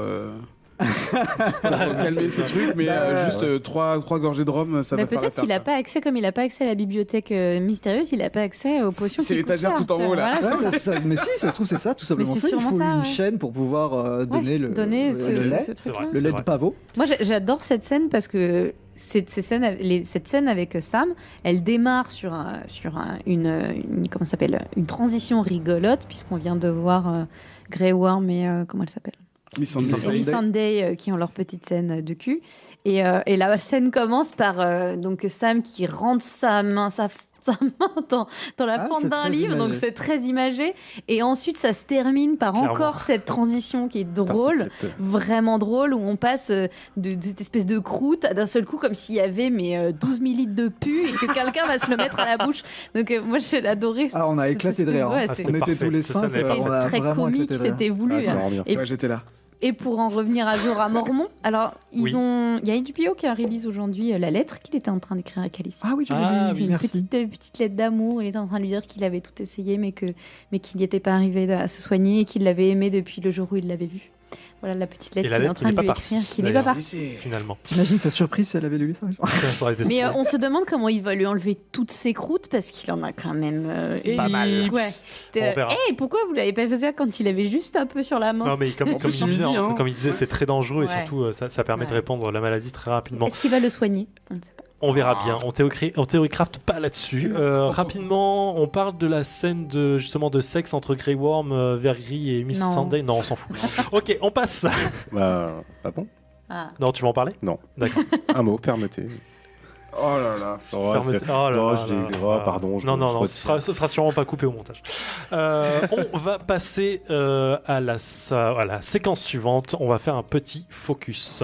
Knowledge is power. Le focus donc de cette semaine, comme je l'ai annoncé dans le sommaire, on va parler donc de la maison Greyjoy. Donc c'est moi qui vais mener un petit peu tout ça et je compte beaucoup sur Eric ici pour ramener beaucoup de choses parce que il y a pas beaucoup de choses il y a beaucoup de choses à dire, mais les informations sont un peu dures à trouver car disséminées à travers tout le bouquin. Alors je te préviens, j'en suis à mon 2e verre de vin. D'accord, c'est pas très grave. Alors, la maison Greyjoy de Pike, et donc Pike, c'est l'île qui se trouve loin des côtes de la maison de Lannister, donc les maisons Lannister qui en a pris plein la gueule. On va pas revenir sur la rébellion des Greyjoy là-dessus, mais ça fait partie, en fait, c'est un peu l'inimité qu'il y a entre les deux. Donc la maison Greyjoy, c'est une grande maison de Westeros et elle règne donc sur les îles de Fer, qui est en fait une espèce d'archipel avec de nombreuses îles donc qui sont donc sur la côte ouest de Westeros. Le chef de la maison est ce qu'on appelle le Lord Reaper, donc seigneur moissonneur en français, si je me trompe pas trop, de Pike. Rapidement, leur sigil, donc leur symbole de la maison, c'est traditionnellement un kraken doré sur champ noir. La classe de ouf, tout le monde, je veux ça dans mon appart. La devise de la maison est We do not sow, donc nous ne s'aimons pas, ce qui sous-entend effectivement que ça reste une maison de pirates. Ils ne cultivent rien, ils prennent aux gens, ils prennent avec violence très souvent. Oui. Alors, précision, c'est surtout parce qu'ils peuvent pas. En fait. Oui, voilà. Je pense qu'ils aimeraient On appelle bien, ça les îles de fer pour une bonne raison, c'est que les îles sont très riches en minerais de fer, donc il y a très peu de culture à avoir dessus, même pas du tout. Et voilà. L'expression très bien connue aussi, que je kiffe de plus en plus à chaque fois que je l'entends, c'est What is dead may never die. Voilà. Alors, c'est une référence. Alors, moi, je pense très personnellement que ça reste une référence à notre seigneur Cthulhu, de H.P. Lovecraft, mais Martin a dit librement dans une interview qu'en fait que c'était une référence surtout aux traditions vikings, en fait aux dieux vikings.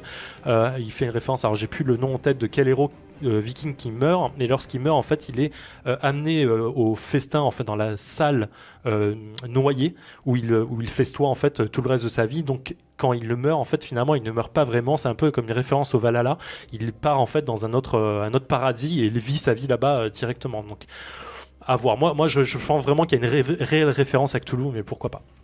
Voilà, donc les îles de fer sont un lieu, comme je l'ai dit, qui est riche en minerais de fer, qui sont très durs, très sombres, et leurs habitants sont exactement pareils. Ils sont traditionnellement très durs envers eux-mêmes et envers tout le monde. Ils sont très moqueurs, très sévères, et avec eux-mêmes et surtout avec leurs voisins. Comme on l'a dit, c'est un peuple de pirates. Ils ont toujours eu une espèce d'intention de conquérir le continent de Westeros, mais sans jamais vraiment pouvoir. Yara le dit très bien lorsque Théon va essayer de prendre la main sur Winterfell. Il dit c'est trop loin des eaux, on peut pas contrôler ça parce que c'est trop loin de ce qui est nous en fait, du fait d'être des pirates, de vivre sur l'eau. Oui. D'ailleurs, ils appellent Westeros, enfin la Terre, l'espace vert. Oui, voilà, la Terre verte. Là où on va prendre ce qui nous appartient de droit finalement. La maison Greyjoy en fait descend de ce qu'on appelle le Grey King, donc le roi gris, qui est un roi légendaire des îles de fer qui aurait régné, alors légende ou pas, on va rentrer un peu là-dedans, qui aurait régné pendant 1000 ans et qui aurait eu une sirène comme femme. Normal. Le roi gris qui serait habillé de plusieurs robes d'algues et d'une couronne faite de dents de naga. Alors naga, comme un nom propre, parce que c'est un dragon. Il a été béni par le dieu noyé, donc Cthulhu pour moi, encore une fois, donc béni par le dieu noyé pour mener une guerre contre le dieu tempête, donc The God of Storm, qui lui aurait son château en fait dans le ciel et dans les nuages. Et il aurait donc le roi gris aurait combattu Naga et l'aurait tué. Et aurait fait donc de sa couronne des dents de Naga. Naga, c'est le premier dragon des mers qui serait assez gigantesque. C'est un peu, pas un kraken, mais encore plus gros qu'un kraken finalement, puisqu'il serait assez énorme pour pouvoir couler des îles directement. Ouais, carrément. Après l'avoir tué, donc on ne sait pas si ce dragon des mers existe vraiment. On peut supposer que oui, ayant des dragons qui crachent des flammes et qui volent finalement, mais personne ne sait si ça reste qu'une légende ou pas. Après l'avoir tué, donc le roi gris aurait utilisé les os de Naga pour décorer le hall qui est consacré au roi gris, donc à lui-même. On ne sait pas encore une fois si la légende est avérée, mais ce qu'on sait clairement, c'est que ce hall existe sur les îles de Fer et qu'il est vraiment décoré avec des os qui ont été pétrifiés avec le temps. Aujourd'hui, et dans les bouquins, c'est expliqué plus ou moins, on ne sait pas si ces os appartiennent vraiment à un dragon des mers, impossible de le savoir réellement, mais voilà, ça fait entretenir la légende et ça crée en fait cette espèce de tradition là-dessus. Le premier Greyjoy réel à prendre le pouvoir sur les îles de Pike, c'est Lord Vicon, donc, qui était le chef de la maison Greyjoy à l'époque, et le Lord Reaper de Pike, sous le règne du roi Arryn Black. Alors c'est House of Aur. Je sais pas comment on dit. Je sais pas ce que c'est en français. J'ai pas traduit le truc. Je pense que ça se traduit pas. C'est voilà. Alors après que Arryn, donc le Arryn le Noir, et sa lignée ait été tué par Aegon le Conquérant, donc ça remonte à plus de 500 ans maintenant. C'est en fait 300 ans, pardon, oui, 300. L'arrivée à Aegon 500 ans, 200 ans après, il prend contrôle de Westeros. Donc en fait, on fait une référence à Harrenhal, pardon. Donc le château qu'on voit régulièrement dans la série, qui est complètement brûlé. C'est un château qui a été brûlé par Aegon le Conquérant lorsqu'il est venu sur Westeros pour conquérir la terre, et en fait son dragon a brûlé tout le château avec plein de monde à l'intérieur.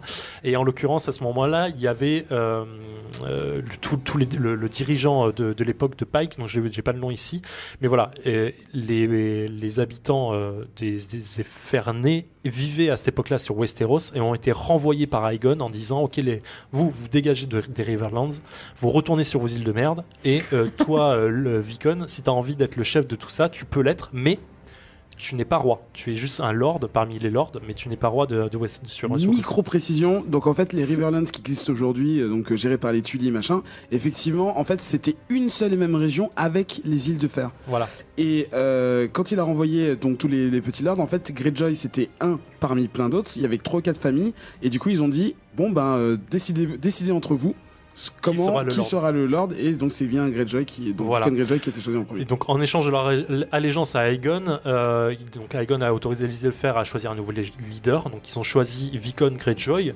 sa maison étant à cette époque la plus importante de toutes les îles de Fer, et lui revendiquait réellement sa descendance légendaire du roi gris. Cependant, comme j'ai dit, donc, il est devenu Lord of the Iron Island, mais pas du tout un roi. C'est là où je me suis gouré sur la traduction. Moi, je pensais le droit des rois en fait qui donne sa descendance à lui-même, mais c'est pas du tout le cas. Tout le Kingsmoot là, ça fait des milliers d'années qu'ils en ont pas fait un seul. La première fois qu'ils le font, c'est là, et ça fait, je sais pas, 2000 ans, enfin bon, après c'est encore des gros chiffres, machin, qu'ils le font. Mais les descendants, enfin les ancêtres, pardon, de tous les Greyjoy et de tous les Iron Islanders étaient des descendants de Greyjoy. C'était, ils faisaient le Kingsmoot, et effectivement, il y en a un qui a dit à un moment, bon stop, je veux garder la suprématie, et je veux que mon fils soit le prochain monarque. Et du coup, ils ont, à un moment donné, mais pour des raisons très techniques et dont on parlera pas, décidé, c'était une mini rébellion dans le truc, que à partir de maintenant, ce sera l'aîné de chaque famille qui deviendra roi. C'est ça. Et c'est seulement c'est le stratagème trouvé par Yara quand justement elle veut justement porter la couronne. Elle se dit, elle prend conseil avec Dampère, et lui il dit en gros on peut faire une Kingsmoot. Si je résume, c'est ce qui se passe dans la série. Voilà. Pour outrepasser le droit d'un héritier né avant elle. Voilà, c'est ça. Donc, après toutes ces descendances, on arrive à Lord Balon Greyjoy, qui est donc finalement le fondateur des royaumes des îles, fondateur des royaumes des îles de fer, qui a mené sa rébellion donc contre le roi Robert Baratheon il y a 8 ans avant le début de la série. Finalement, on va pas trop t'expliquer. Excusez-moi, je reprends. Et finalement, voilà, on arrive à Balon qui meurt, donc tué par Euron, qui a été exilé.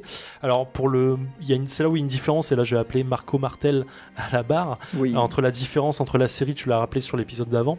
Oui, alors la différence c'est que sur la mort de Balon, ouais. En fait sur la mort de Balon, il faut se rappeler aussi qu'il y a eu une petite scène avec Mélisandre et ses sangsues. Est-ce que vous vous souvenez de ça ? Oui, effectivement. Et en fait on comprend que ce sacrifice, elle a besoin de sang de roi pour en fait un petit peu poser le pouvoir de Stannis et tuer tous les prétendants au trône. Et juste avant, en fait, Balon devient prétendant au trône, lui aussi, puisqu'en gros, il se dit « Ah, ok, tout le monde veut sa couronne, et bien moi aussi ». Et suite à ça, en fait, dans le bouquin, il va mourir, mais c'est pas... C'est mystérieux. C'est assez mystérieux. Donc ouais, on apprend sa mort, on la voit pas en fait, de mémoire. Je crois qu'il y a juste une tempête. Ouais, il y a une tempête, effectivement, quand il veut traverser, vous savez, le fameux pont là qu'on voit dans la série, c'est magnifique d'ailleurs, le décor est oufissime. Là, par contre, sur HBO, c'est Euron qui va le défoncer. Mais dans le bouquin, c'est un peu mystérieux. Est-ce que c'est grâce à la magie qui rapporte... voilà, on sait pas trop. C'est quelqu'un qui rapporte la mort de Balon, genre, au fait, Balon est mort. Je te jure, c'est dans un chapitre en 15 lignes, c'est traité, on sait pas qui l'a fait. Voilà, ce qui entretient au final le côté magie et pouvoir de Mélisandre là-dessus. Est-ce que quelqu'un veut intervenir par rapport au focus, rajouter quelque chose ou pas du tout ? Ouais, sur le baptême. Vas-y. Le baptême des Greyjoy, moi, dans les livres. C'est trop bien. Ouais, il est stylé de ouf. Comment il se passe ça ? Vas-y. Pour être baptisé, alors pour être guerrier, roi, les prêtres te noient. Et quand tu es noyé, on te ramène sur la rive et on essaye de te réanimer. Si tu reviens, tu as été baptisé. Si tu meurs, t'es mort. Oui, comme quoi le dieu noyé porte bien son nom. Et c'est pour ça que What's Dead May Never Die, c'est que si tu es déjà mort dans les flots, tu ne pourras plus mourir, tu deviens invincible un peu. Oui, et finalement, Marc disait en off que finalement il revenait avec des pouvoirs plus balèzes. Ouais, ils sont censés revenir avec des pouvoirs. Il y a surtout une longue description des acolytes de Damphair, puisque Damphair il a une vie quand même plus que monacale. En fait, il dort sur la plage. C'est qui déjà Damphair ? Pardon, c'est le prêtre, justement. C'est le frère de Balon.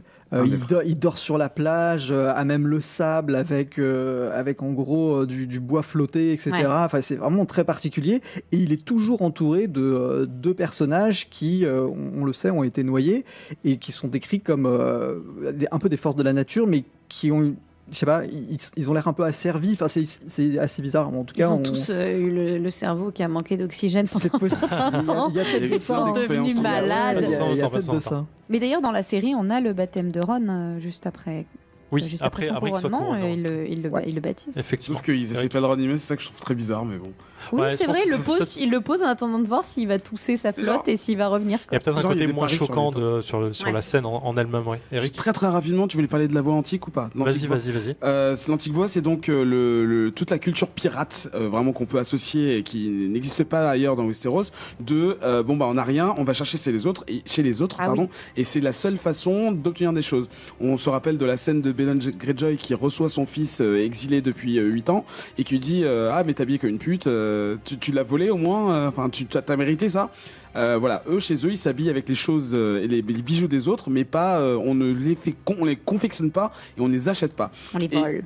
Et juste le père de Balon Greyjoy, donc le grand-père de Yara, Théon et compagnie, c'était un roi qui avait voulu se rassembler, se rapprocher de la culture de Westeros et donc à la fois religieusement mais aussi culturellement, et donc ralentir et quasiment arrêter tout ce qui était raid sur les côtes, brûler des flottes adverses, ce genre de choses.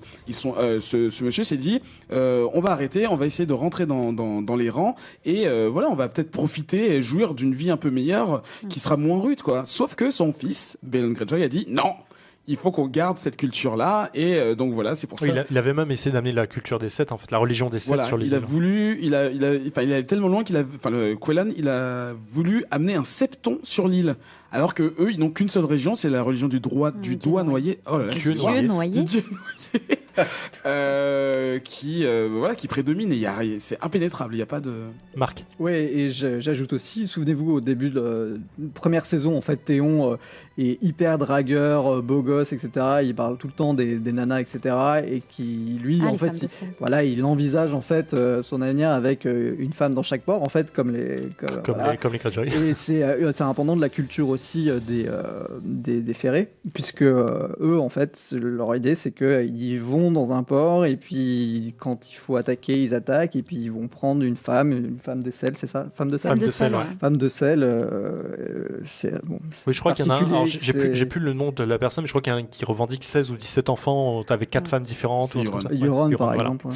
Je trouve qu'ils ont une des cultures les plus fascinantes de Westeros. Complètement antinomique en fait par rapport au reste. En fait, c'est fantastique. Complètement. Même cette histoire de baptême, moi je la trouve incroyable. Ouais. C'est fou. Je pense que c'est une légende qui a été transformée au maximum. Ouais.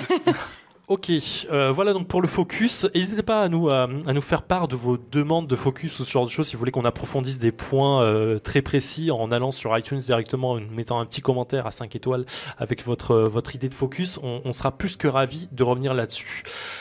On va passer aux deuxième grosse partie de l'épisode avec le Theory Crafting. You know nothing, Jon Snow. Et c'est Marc qui va ouvrir le bal avec les premiers. Il va nous parler des premiers ratés de Daenerys et de ses conséquences. Ouais, en fait, je pense que ça va être plus un truc collégial parce que moi j'ai plein de questions, j'ai pas forcément toutes les réponses. Donc on comprend bien le move stratégique de Daenerys, mais plutôt celui de Tyrion au début de l'épisode, c'est de conquérir Westeros, oui, mais un Westeros tel qu'on le connaît maintenant et pas en fait un tas de cendres et tout devoir reconstruire. D'ailleurs, c'est hyper compatible avec la personnalité de Daenerys et celle de Tyrion, puisque elle a voulu libérer les gens, etc., etc. Donc ils mettent en place ce plan-là et finalement, on n'a pas attendu très longtemps puisque, en tout et pour tout, je pense 25 minutes après, en fait, on comprend qu'ils tombent déjà à l'eau. Donc Daenerys se retrouve sans flotte militaire, et on sait à quel point c'est hyper important dans Westeros en fait, et cet avantage revient à Cersei, donc Cersei 1, Daenerys 0. -1 même. Ouais, et donc moi ce que je me demande, c'est si finalement tout ça n'est pas fait pour motiver Daenerys à sortir les fameux dragons. Alors, Kétrus, tu voulais réagir mais sur autre chose? Est-ce qu'elle a vraiment perdu toute sa flotte? Moi, je pense pas. En fait, elle a perdu la flotte qui était celle de Yara, mais dans mes souvenirs, en fait, il y avait aussi une partie des bateaux. Il y avait aussi une partie des bateaux qu'elle avait fait payer. Oui, alors c'est pas des navires de guerre. C'est pas des navires de guerre. Voilà. C'est plus des navires de transport d'hommes en tant que tels, mais pas des navires qui peuvent tenir un siège sur la mer. C'est pas très clair. En fait, on sait pas trop combien de bateaux il lui reste. C'est pas clair, ça c'est clair. Parce que c'est sûr qu'il y a encore plein de choses dans les bateaux, parce que dans les bateaux, tu peux pas accueillir toute l'armée, quoi. Les zones solides, ils sont partis pour Castle Rock en bateau ou pas? Oui, forcément. Ils sont obligés de faire le tour. De la flotte, du coup, parce qu'ils sont pas partis ensemble. Alors, si, on rappelle rapidement le plan de Tyrion qui donne à Daenerys, c'est on va partir avec Yara et Theon vers Dorne, prendre les armées de Dorne, remonter vers Castle Rock, utiliser Non, pas du King's Landing. King's Landing, excuse-moi. Utiliser Highgarden qui sont avec nous pour assiéger King's Landing. Assiéger, on parle pas de guerre, mais juste assiéger. Des grandes familles connues qui assiègent. Voilà, couper toutes les ressources vitales de King's Landing, donc, et pour faire un siège qui va durer 2 ans, 3 ans, on sait pas combien de temps, pour assécher King's Landing et prendre possession de tout ça par des gens qui finalement se rendent. De l'autre côté, on envoie les Immaculés vers quoi? Et les Dothraki. Et les Dothraki, merci. Vers Castle Rock. L'Iceport. Pour prendre ça de force, parce que c'est finalement là d'où vient l'argent de tous.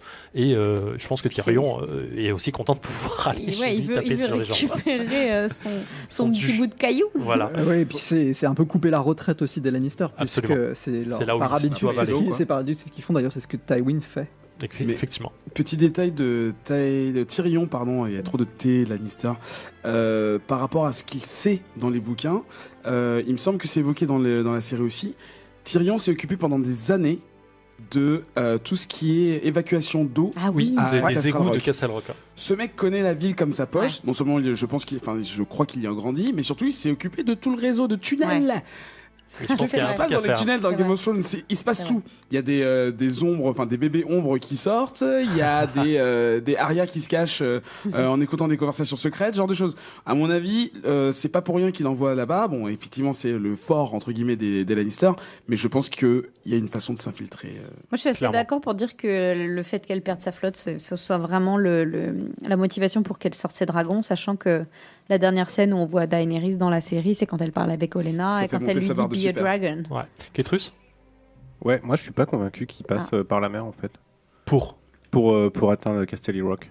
Parce que par exemple, les Dothraki, c'est plus balèze. C'est pas très discret sur Westeros. C'est pas très vite. De toute façon, c'est pas discret. Je pense que c'est plus rapide surtout. Avec la flotte de Rhône, tu passais par le sud et devant King's Landing. Ouais, je sais pas. En fait, je pense que c'est plus rapide d'atteindre Castle Rock. Mais si, il me semble qu'ils aient précédé. C'est tellement pas logique que je sais même pas comment ils peuvent passer en fait. Voilà. Oui, bon, on va pas. Normalement, il y a une rivière, je sais plus c'est laquelle. On y trouve les fameux shields. C'est ce bras de mer qui permet, c'est pas d'ailleurs un bras de mer, c'est vraiment une rivière qui est utilisée par les Greyjoy justement dans le bouquin. Oui, mais c'est pas les mêmes bateaux. Hein. Ouais, mais ça leur permet de traverser justement de part en part le Westeros, je crois. Red Fork, Green Fork, Blue Fork, c'est ça? Non, c'est on regarde la carte en temps réel, attention. Mais ouais. Mais ce qui est intéressant avec tout ça, c'est qu'on a un rééquilibrage des forces qui se fait parce que Daenerys, elle était très puissante là. Elle avait vraiment les navires, les dragons, l'armée. Elle avait beaucoup plus de force que Cersei et donc le rapport de force était biaisé, quoi. Ouais, Ketrus? Ouais, exactement. C'est vrai on pourrait se dire qu'elle pourrait marcher entre guillemets ou voler sur King's Landing et tout raser en fait, ce serait facile. Mais le plan de Tyrion de dire que c'est mieux que ce soit que les Martels et les Tyrell, en tout cas les fiefs du sud qui assiègent, donnera une meilleure vision de Daenerys pour le peuple. Et c'est complètement en miroir avec la scène de Cersei. Qui fait sa propagande, n'est-ce pas, et avec le père Tarly.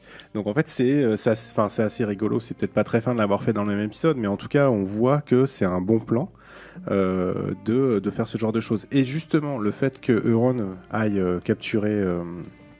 J'y arriverai pas. Yara et Ellaria, ça. Ellaria Sand. Ellaria Sand, ça va peut-être changer leur plan, parce que ça veut dire qu'ils n'auront plus tout ce qui est Martel, si je ne me trompe pas. Ouais. Bah, ça va être difficile en fait de les atteindre. Bah, ils n'ont plus la flotte et ils n'ont plus d'or. Voilà, mais ils ont les dragons. Ouais.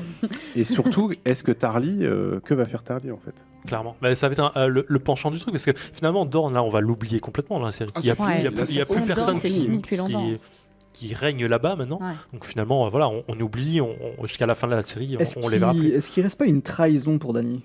Si, complètement. Parce qu'en fait, je me dis, on se pose tous la question, mais comment ça se fait que Euron, il attaque la flotte si facilement, il la trouve, etc., sur les flots? Tu penses qu'il y a un traître? Bah, il y a peut-être un traître, en fait, dans le conseil, déjà. Hein. C'est vrai que dans les livres, ou même dans la série, il y a 3 personnes qui vont la trahir. Ah oui, pour l'argent, pour l'amour. On fera un point là-dessus, parce qu'il y a beaucoup à dire sur cette trahison. Je veux faire un focus sur la maison des Undying. Ah ouais. Non, là, c'est 2 épisodes qu'il faudra faire. Tellement de trucs à dire. Du coup, là, on a une redistribution des cartes, quand même, encore une fois. Mais c'est ça qui est super intéressant. Quelle va être la stratégie que va développer Tyrion, du coup, en sortant de ça, sachant qu'il a sorti sa stratégie, tout le monde était contre. Lady Olenna, elle a dit que c'était une mauvaise idée d'écouter Tyrion, ça foire, donc là, next step, c'est sûr que Daenerys, elle va écouter Lady Olenna. Clairement. Ketrus? Ouais, et en plus, du coup j'empiète sur le theory crafting de Marc, mais parce que je voulais un peu parler de la même chose, du coup on le mélange, on le fait ensemble. En fait, ce que je trouve assez fascinant dans cette série, et ce dont on a parlé tout à l'heure, c'est qu'on est très concentré, et là ça le prouve parce qu'on parle de ça sur Daenerys qui va reprendre King's Landing, qui va prendre les 7 royaumes, etc. Mais en fait, c'est pas ça l'intérêt de la série. L'intérêt de la série, c'est le mur et c'est cette espèce de menace dont personne est trop au courant et qui va leur tomber sur la tête. Et en fait, la venue, j'ai du mal ce soir, c'est terrible, la venue de Jon à Dragonstone va peut-être changer tout ça. Et le fait que justement leur plan, qui était quand même un bon plan, est en train de s'effriter, c'est-à-dire qu'il y a Dorne, tout le sud va pas forcément réussir à assiéger King's Landing. Qu'est-ce qui va se passer? Je vous pose la question parce que moi j'en ai aucune idée. D'autant que Mélisande, elle prend cette menace très au sérieux puisqu'elle avait envoyé Stannis là-bas. Et elle a réussi à convaincre Stannis. Ouais. C'est ça, c'est elle qui l'a convaincu. Bah justement, si elle a réussi à convaincre Daenerys, Mélisandre, si elle a réussi à convaincre Daenerys du danger potentiel qui arrive, mais surtout de son rôle à jouer dedans, est-ce que elle ne pourrait pas être convaincue, on va dire à 95%, en voyant Jon Snow qui dit écoute meuf, j'ai vu ce que j'ai vu et il faut vraiment que tu nous aides. T'as des dragons, il y a du dragon glace, donc est-ce que est-ce qu'elle croira Jon aussi simplement qu'elle a cru Elle va le croire parce qu'il y a Mélisandre bien qui est sûr, là aussi. ils sont d'accord là-dessus, Kétrus. Parce que du coup, peut-être que le vrai move de Daenerys, la vraie façon de s'imposer comme étant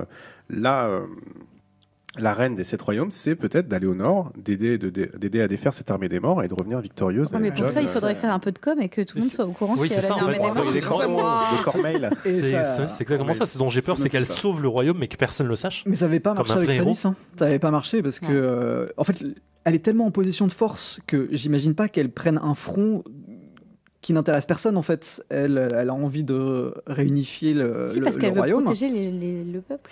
Ouais, mais je suis pas sûr que ce soit si simple quand t'es aussi forte et t'as tout à portée de main de dire je vais peut-être pas y aller maintenant. Kétrus ? Et autre chose qui me fait penser à ça, c'est que j'ai l'impression que là, depuis le début de la saison, on nous montre que tout le monde va vers le nord. C'est-à-dire que le limier, il va dans ses visions, donc on sait qu'il va vers le nord. Jon, normal, toute l'armée du nord est concentrée là-dessus. Mais il y a aussi le revirement d'Arya. On était persuadé qu'elle allait à King's Landing tuer Cersei. Et d'un seul coup, en fait, elle revient vers Winterfell. Alors même si c'est pour des raisons qui sont un peu bizarres pour Arya, la super assassine de la mort qui tue avec un mental de ouf, c'est juste pour revoir son frère. Est-ce que c'est pas un signe qui nous montre, en fait, tout se passe au nord, les enfants, et King's Landing, on s'en fout? C'est dommage parce que si Arya avait réussi à tuer Cersei, je pense que du coup Daenerys aurait pu prendre la main sur King's Landing plus facilement. Et en fait, je fais juste un petit point sur Kétrus parce que ça m'éclate. Il fait de la vraie géopolitique parce qu'en même temps qu'il parle, il regarde sa carte de Westeros qu'il a devant lui et il compare les choses. Alors, attends, si lui va là, qu'est-ce qui se passe? À mon avis, il va aller vers là. Il y a Ike qui vient de me bâcher. Non, tu racontes de la merde. On est en train de regarder. Il y a Attends, il essayait d'inventer un canal qui coupait. Le canal des Shields, il existe. Mais par contre, couper tout Westeros, je pense que c'est compliqué. Ouais. Non, il y a quelques rivières quand même qui sont empruntables pour aller plus vite. Oui, mais pour des petits bateaux comme des pirates en fait finalement, mais pas des gros bateaux qui transportent des trucs, pas des galions. Ok, on va passer la parole à Lady Elotuli qui va nous parler de Littlefinger, de son ex-move. Qu'est-ce qu'il sert à quoi ce monsieur-là? Mais non, mais parce que Littlefinger, ça fait au moins 3 épisodes qu'on le voit soit dans un coin avec un sourire en coin, soit en train de se faire rabrouer par Sansa. Donc il est Littlefinger parce que c'était quand même le putain de marionnettiste des premières saisons. Oui. Donc moi je me demande qu'est-ce qu'il prépare, parce que je suis persuadée qu'il prépare quelque chose. On peut pas le montrer aussi bas sans qu'il soit en train d'avoir déjà quelqu'un dans le dos. Ouais, ou d'avoir déjà 10 coups d'avance comme il en avait dans les premières saisons. Donc Marc en a parlé un petit peu dans la scène de Winterfell. Je ne sais pas si vous aviez remarqué à quel point la façon dont Jon le plaque contre le mur rappelle une même scène qui a eu lieu avec Littlefinger et avec Ned Stark. Bien sûr. Donc, il y a la première chose dont je me demande, c'est si Littlefinger fait pas un peu exprès d'énerver Jon. Parce que Jon, il est quand même en train de se recueillir sur la tombe de son père. Il est tranquille dans la crypte familiale. Et il y a Littlefinger qui se ramène, qui fait ouais, salut, ouais, au fait, c'est moi qui ai fait ramener les os de ton père. T'étais pas au courant. Et puis au fait, j'adorais ta mère qui t'aimait pas. Et puis j'aime ta sœur. Enfin, vraiment, genre. Alors que Jon, il lui dit t'as rien à faire là. Et puis en plus, j'ai rien à te dire, quoi. Tu sais, genre, il se retient vachement. Et donc, on a l'impression que Littlefinger le fait exprès. Et moi, je me demande pourquoi il fait exprès. Attends, il a la manette Jon Snow en main et il appuie sur tous les boutons. Ouais, c'est ça. Mais du coup, alors pourquoi est-ce qu'il veut l'énerver? Moi, je me demande qu'est-ce qu'il veut chercher à faire avec ça. Voilà, je pose ça dans un coin et j'y reviendrai. Donc, la dernière personne qui a plaqué Littlefinger contre un mur en l'étranglant, c'est Ned Stark. Il n'a pas bien fini, Ned Stark. Donc, est-ce que Littlefinger va essayer de planter ses griffes dans Jon ou son couteau dans son dos, sa super dague valyrienne? Moi, j'y crois de plus en plus. Encore. J'adore. Enfin, la scène d'ailleurs où il étrangle Ned Stark, il a une super phrase. Littlefinger, il dit Starks, quick temper, slow minds, qui veut dire tempérament de feu, esprit lent. Et là, Jon fait exactement pareil que son père. Il a vraiment, J'ai une question pour toi. Est-ce que tu penses vraiment, je suis d'accord avec tout ce que tu dis, mais est-ce que tu penses vraiment que Littlefinger ait quelque chose à foutre de Jon Snow? Mais non, mais c'est pour ça que je me demande pourquoi il vient pour l'exciter, tu vois. Est-ce que c'est parce qu'il s'ennuie, parce que ça fait 3 ou 4 épisodes ou même une saison qui fait rien, ou voilà, je sais pas, je me demande s'il se trame quelque chose. Et je voulais rappeler un truc, c'est que la dernière scène où on a vu Littlefinger dans cette crypte, c'était la saison d'avant, il me semble, quand il amène Sansa chez les Bolton, où il parle de Lyanna Stark ensemble. Et il lui dit, oui, si Lyanna avait été moins belle, Rhaegar serait peut-être pas tombé amoureux d'elle. Et Sansa, j'ai revu la scène, Sansa lui dit, oui, enfin, il l'a enlevée, il l'a violée, quoi. Et à ce moment-là, Littlefinger, il a un petit sourire. Et il y a eu pas mal de théories à l'époque, justement, de gens qui disaient que est-ce que Littlefinger est au courant de ce qui s'est passé vraiment entre Rhaegar et Lyanna ? Je pense qu'il était largement au courant. Voilà, et est-ce que du coup, il n'est pas au courant d'un petit secret sur Jon qui pourrait peut-être potentiellement être préjudiciable pour Jon s'il est descendant d'un Targaryen, sachant qu'on ne veut pas faire confiance aux Targaryens. Pour abonder dans ton sens, la fin de la saison 6, quand Sansa et Littlefinger sont près du Baral et qu'il essaye de faire un petit move bisous, il lui dit qui est-ce qui devrait trôner à Winterfell, une héritière de Ned Stark et de Catelyn Tully ou un bâtard né dans le sud. Voilà. Et je pense que c'est des petits cailloux qui lancent, pardon. Moi, Vas-y. Ah oui, je voulais juste revenir sur ce qu'a dit en tout début non pas tout au milieu du podcast, Ike, concernant Daenerys. Vas-y. Au début, quand tu disais, pour toi en fait, elle teste Varys. Et ben, je trouve que c'est très malin comme raisonnement parce que Peter Baelish, il peut faire exactement la même chose avec Jon. Ouais, mais sa réaction, en fait, lui. Je voulais en parler un petit peu, mais c'est vrai que Varys et Littlefinger, ils ont toujours été, et ils le sont depuis un moment, finalement antagonistes, puisque Varys, lui, il est pour le peuple, là où Littlefinger, il a toujours roulé que pour sa pomme, et pour atteindre le pouvoir coûte que coûte. Je crois que même il y a une saison où Varys dit qu'il pourrait être le roi des cendres s'il pouvait être roi, quoi. Ouais. Donc peu importe qu'il n'y ait plus de peuple à gouverner, il veut être roi. Donc c'est vraiment... Et en plus, comme on a réaffirmé la volonté de Varys de protéger le peuple, là, on a encore ce Littlefinger qui est son antagoniste, justement avec la façon dont il traite Jon et dont il se délecte de son opposition avec sa sœur, comme s'il était toujours... Enfin, ça lui plaît quand il y a de la zizanie, en fait. C'est vraiment son truc. D'ailleurs, il nage le mieux, en fait. Sa petite phrase d'une des premières saisons qui est « Chaos is a ladder », c'est voilà, le chaos est mon échelle, tu vois, c'est le truc qui l'aide à s'élever. Horrible. Moi, j'adore cette phrase. Ketrus ? Ouais, c'est ça, il attend son move, en fait. Il attend le moment pour faire son move. Tu sais, toutes ces scènes, en fait, il est toujours au même endroit dans la salle. C'est une araignée dans sa toile. Où il est là, il regarde, il observe. Tu sais, c'est le félin qui approche tout doucement, qui observe et qui attend de sauter. Parce que ce que j'ai compris sur la scène du Baral et en fait un peu tout avec Littlefinger, ce qu'il veut, lui, c'est que Sansa soit sur le trône et lui à ses côtés. Clairement. Mais oui, il lui dit ça. Il lui dit que lui, son objectif, c'est d'être sur le trône de fer, et c'est ce qu'il a dit à la saison 6. Donc, c'est quoi son prochain move pour justement atteindre ce trône? Faut pas oublier quand même que c'est lui qui a fait tuer Jon Arryn, qui a fait tuer Joffrey, qui a tué Lysa Arryn. Il est aussi indirectement responsable de la mort de Ned Stark. Enfin voilà, faut pas oublier quand même qu'il a été. C'est le fils de pute de la série. Ouais, c'est le fils de pute de la série. Oui, il en a encore dans ses manches. Hein. Clairement. J'ai une question encore une fois pour Hello dans la théorie, et je suis désolé, mais est-ce que tu crois pas que vu comment tous les autres événements s'organisent et la rapidité surtout à laquelle ça se passe, est-ce que tu penses que Littlefinger a encore un rôle à jouer? Bon, évidemment sur le front magique, je pense que c'est pas la peine. Non, clairement mais tu crois qu'il y a encore de la place pour lui? Alors, il y a Cersei qui est à fond, moi, ça va être un peu des choses qui ont été dites en dehors de la série, mais il y a un trailer qui est sorti avant la saison où on entendait principalement la voix de Littlefinger qui disait à Sansa, "Fight every battle in your mind. Everyone is your enemy. Everyone is your friend." Donc tout le monde est ton ennemi, tout le monde est ton ami. Every possible series of events is happening at once. Enfin voilà, c'est lui qui parle à Sansa. Et donc l'actrice qui joue Sansa, Sophie Turner, elle a dit qu'on n'allait pas beaucoup aimer Sansa dans cette saison. Oh. Et là, Littlefinger est avec elle à Winterfell. Jon vient de partir. Qu'est-ce qu'ils vont faire tous les deux? Moi, je pense qu'il va se jouer des choses pendant l'absence de Jon, au vu de ce que elle a dit et au vu de quand même de la voix de Littlefinger qui résonne quand même toujours pour raconter les événements qui se passent dans Game of Thrones. Je sais que les créateurs de la série aiment beaucoup Littlefinger. Donc je pense qu'il a encore des choses à jouer. Ce qui peut jouer contre lui aujourd'hui, c'est que quand même personne aujourd'hui est au courant que c'était lui qui était un peu à l'origine de la trahison de Ned Stark. Personne ne le sait. Il y a des gens qui le savent. Il y a The Hound qui était présent, qui est en train de remonter vers le nord. Il y a Arya qui est en train de remonter vers le nord, qui pourrait la prendre. Enfin, il peut se passer plein de choses, mais je pense que Littlefinger, il n'a pas dit son dernier mot. Enfin, en tout cas, j'espère qu'il n'a pas dit son dernier mot, parce que ça fait 3 ou 4 épisodes que vraiment, il est au plus bas, il n'arrête pas de se faire envoyer chier. Oh, tu sens triste, elle est triste pour lui. Ouais, non, c'est pas que je suis triste, c'est qu'il a été assez brillant dans les saisons d'avant, et que j'en attends beaucoup cette saison. Ketrus ? Ouais, moi aussi j'en attends beaucoup, mais je pense qu'on va en avoir beaucoup, parce que ce qu'il attend là, c'est que Jon se barre, ce qu'il va faire, puis Davos aussi, qui est une espèce de figure d'honnêteté, de droiture, quoi. Bah, y a Brienne qui est encore là. Il y a encore Brienne, c'est vrai. Ouais, Brienne va repartir vers le nord, retrouver son amoureux roux, là.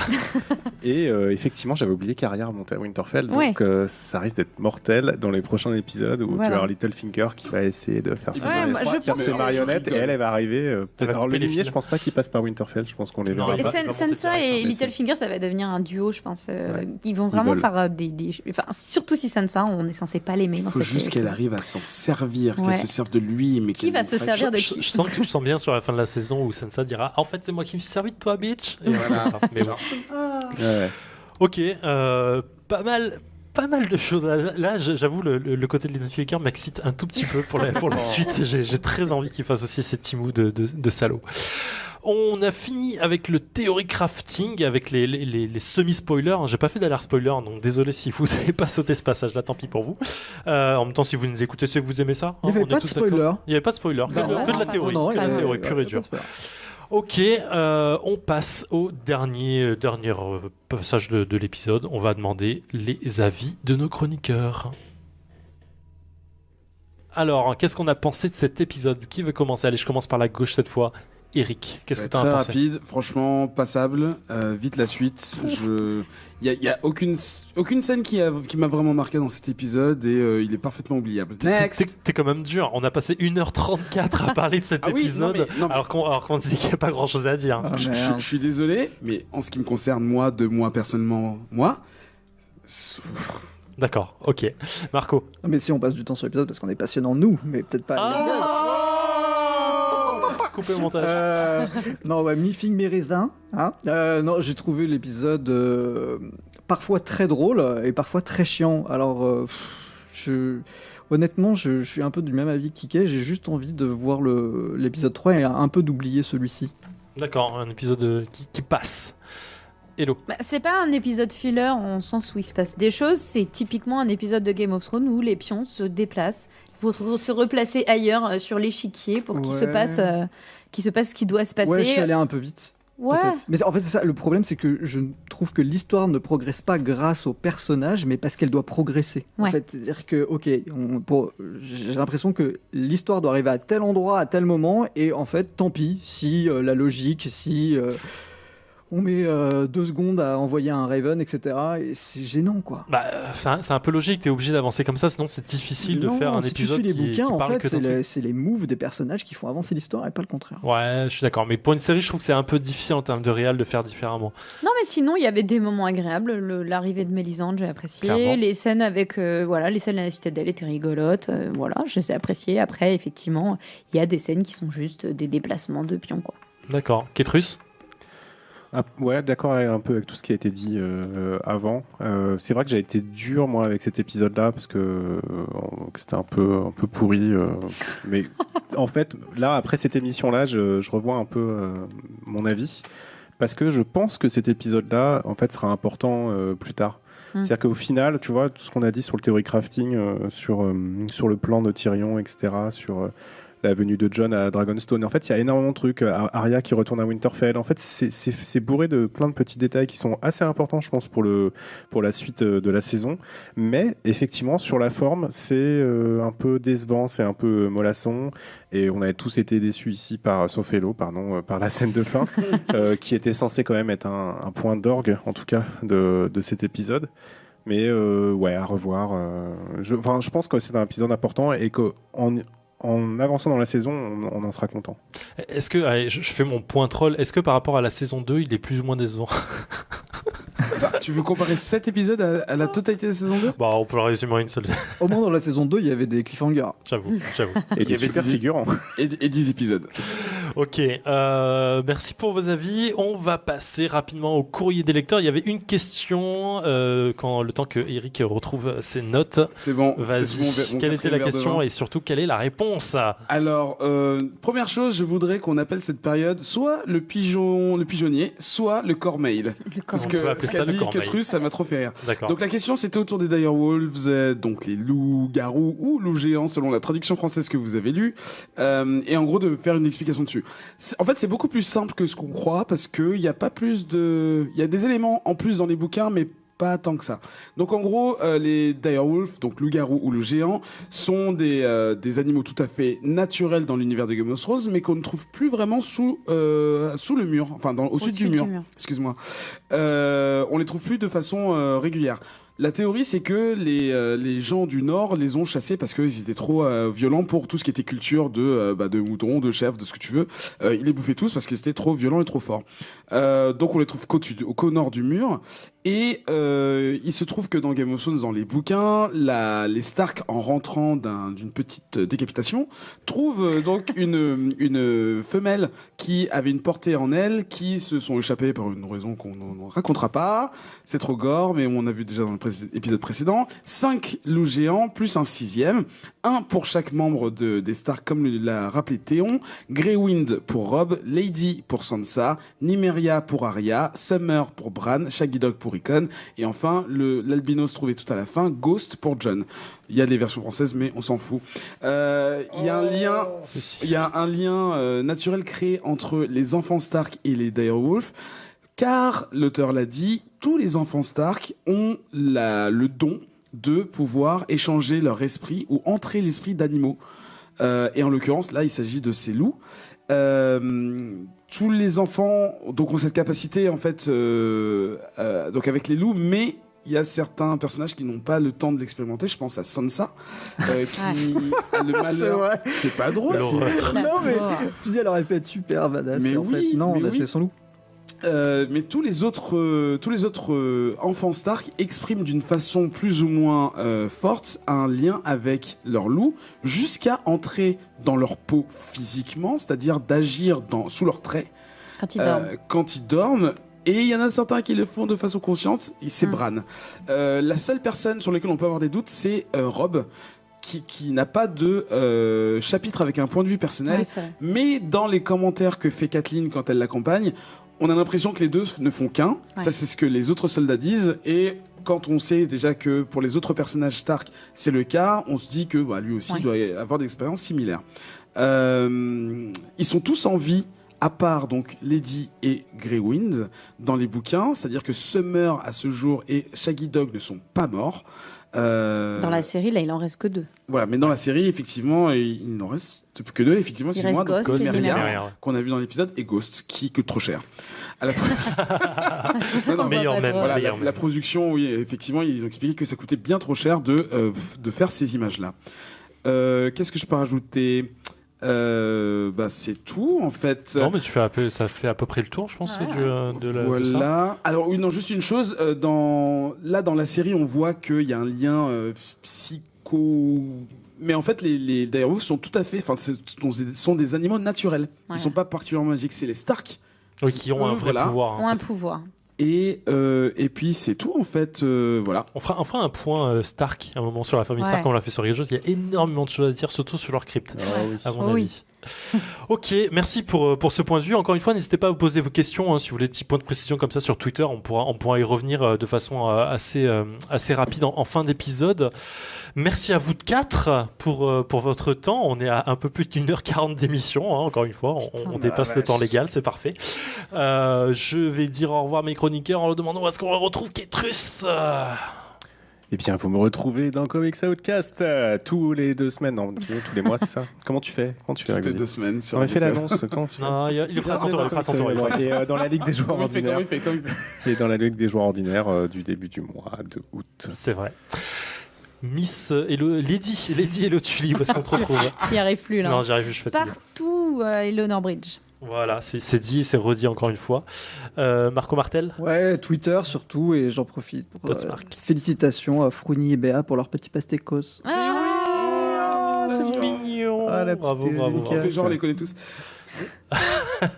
Eric Baratheon, est-ce qu'on te retrouve @chocotube_oka. Non, ça a encore changé. Non, ça va changer. Et exactement. Non, tire du 8 du coup. Et retrouvez-nous aussi sur @Whisperos. Mais oui, c'est vrai. On s'échange de comptes et on répond des blagues de merde. Voilà. Non, le compte est super bien animé par Hello, mais surtout par Marc. Par Hello, que dalle, par Marc. Je te parce que moi aussi j'y participe. C'est vrai. Non, mais Marc, il fait des tweets et il se répond avec son compte perso, c'est génial. Non, mais on fait. Alors d'ailleurs, attends, avant de quitter l'antenne, première chose, je n'ai pas la voix de Nagui. Je ne sais pas qui a dit ça, mais je n'ai pas la voix de Nagui. C'est trop tard. Deuxième chose, il y a eu toute une histoire de tweet la semaine dernière sur Comics Outcast et Whisperos. Non, je ne me réponds pas moi-même avec les deux comptes. C'est complètement faux. Quelqu'un a dit ça et... It is known. It is not known. Non, c'est pas vrai. Moi, je vais enquêter quand même. Ok, merci à tous, merci. On vous rappelle que Whisperos, c'est une émission produite par Radio Kawa qu'on remercie, qu'on aime et qu'on adore. Merci à vous pour votre temps, merci de nous donner la possibilité de s'exprimer sur ce compte de Game of Thrones. Voilà, arrêtez avec vos gestes bizarres, vous me faites peur. On se retrouve dans une semaine, on vous souhaite une bonne écoute, on vous souhaite kiffer l'épisode 3 et on vous aime tous. On va aller dans une semaine, ciao. Bon épisode. Salut. Et vous pouvez écouter normalement le petit chant des trois là qui ont chanté les règles de Castamere. Non, on savait pas qu'on était enregistré. Franchement, je sais pas s'il y a une décharge pour ça. Non, il n'y a pas de décharge et ce sera dans la fin de l'épisode. C'est ça, juste maintenant. The lion still has claws, and mine are long and sharp, my lord, as long and sharp as yours. And so he spoke, and so he spoke, the Lord of Castamere. And now the rains we pour is hold, with no one there to hear. Yes, now the rains we pour is hold, and not a soul to hear. On dit souvent que tout était mieux avant. Qu'en pensez-vous, Papy Groublin ? C'est vrai. Tout était beaucoup mieux avant. À l'exception de la difficulté de l'accès à la musique japonaise. Coucou, c'est Amo. Kaorin, c'est le podcast musical dédié à la culture visuelle japonaise. Générique et soundtrack d'anime, JRPG, visual novel, toutes les époques, tous les genres, que vous soyez otaku ou non. Kaorin, votre podcast musical d'1h30 sur la culture visuelle japonaise, c'est sur Radio Kawa. Puis on n'avait pas de doujin hentai ni sekoi non plus. Mais arrête, Pépé. Salut, c'est Eric. L'univers des comics vous intéresse mais vous n'osez pas vous y plonger ? Vous êtes perdu dans la multitude de titres et d'adaptations au ciné ? Vous confondez toujours Batman et Robin ?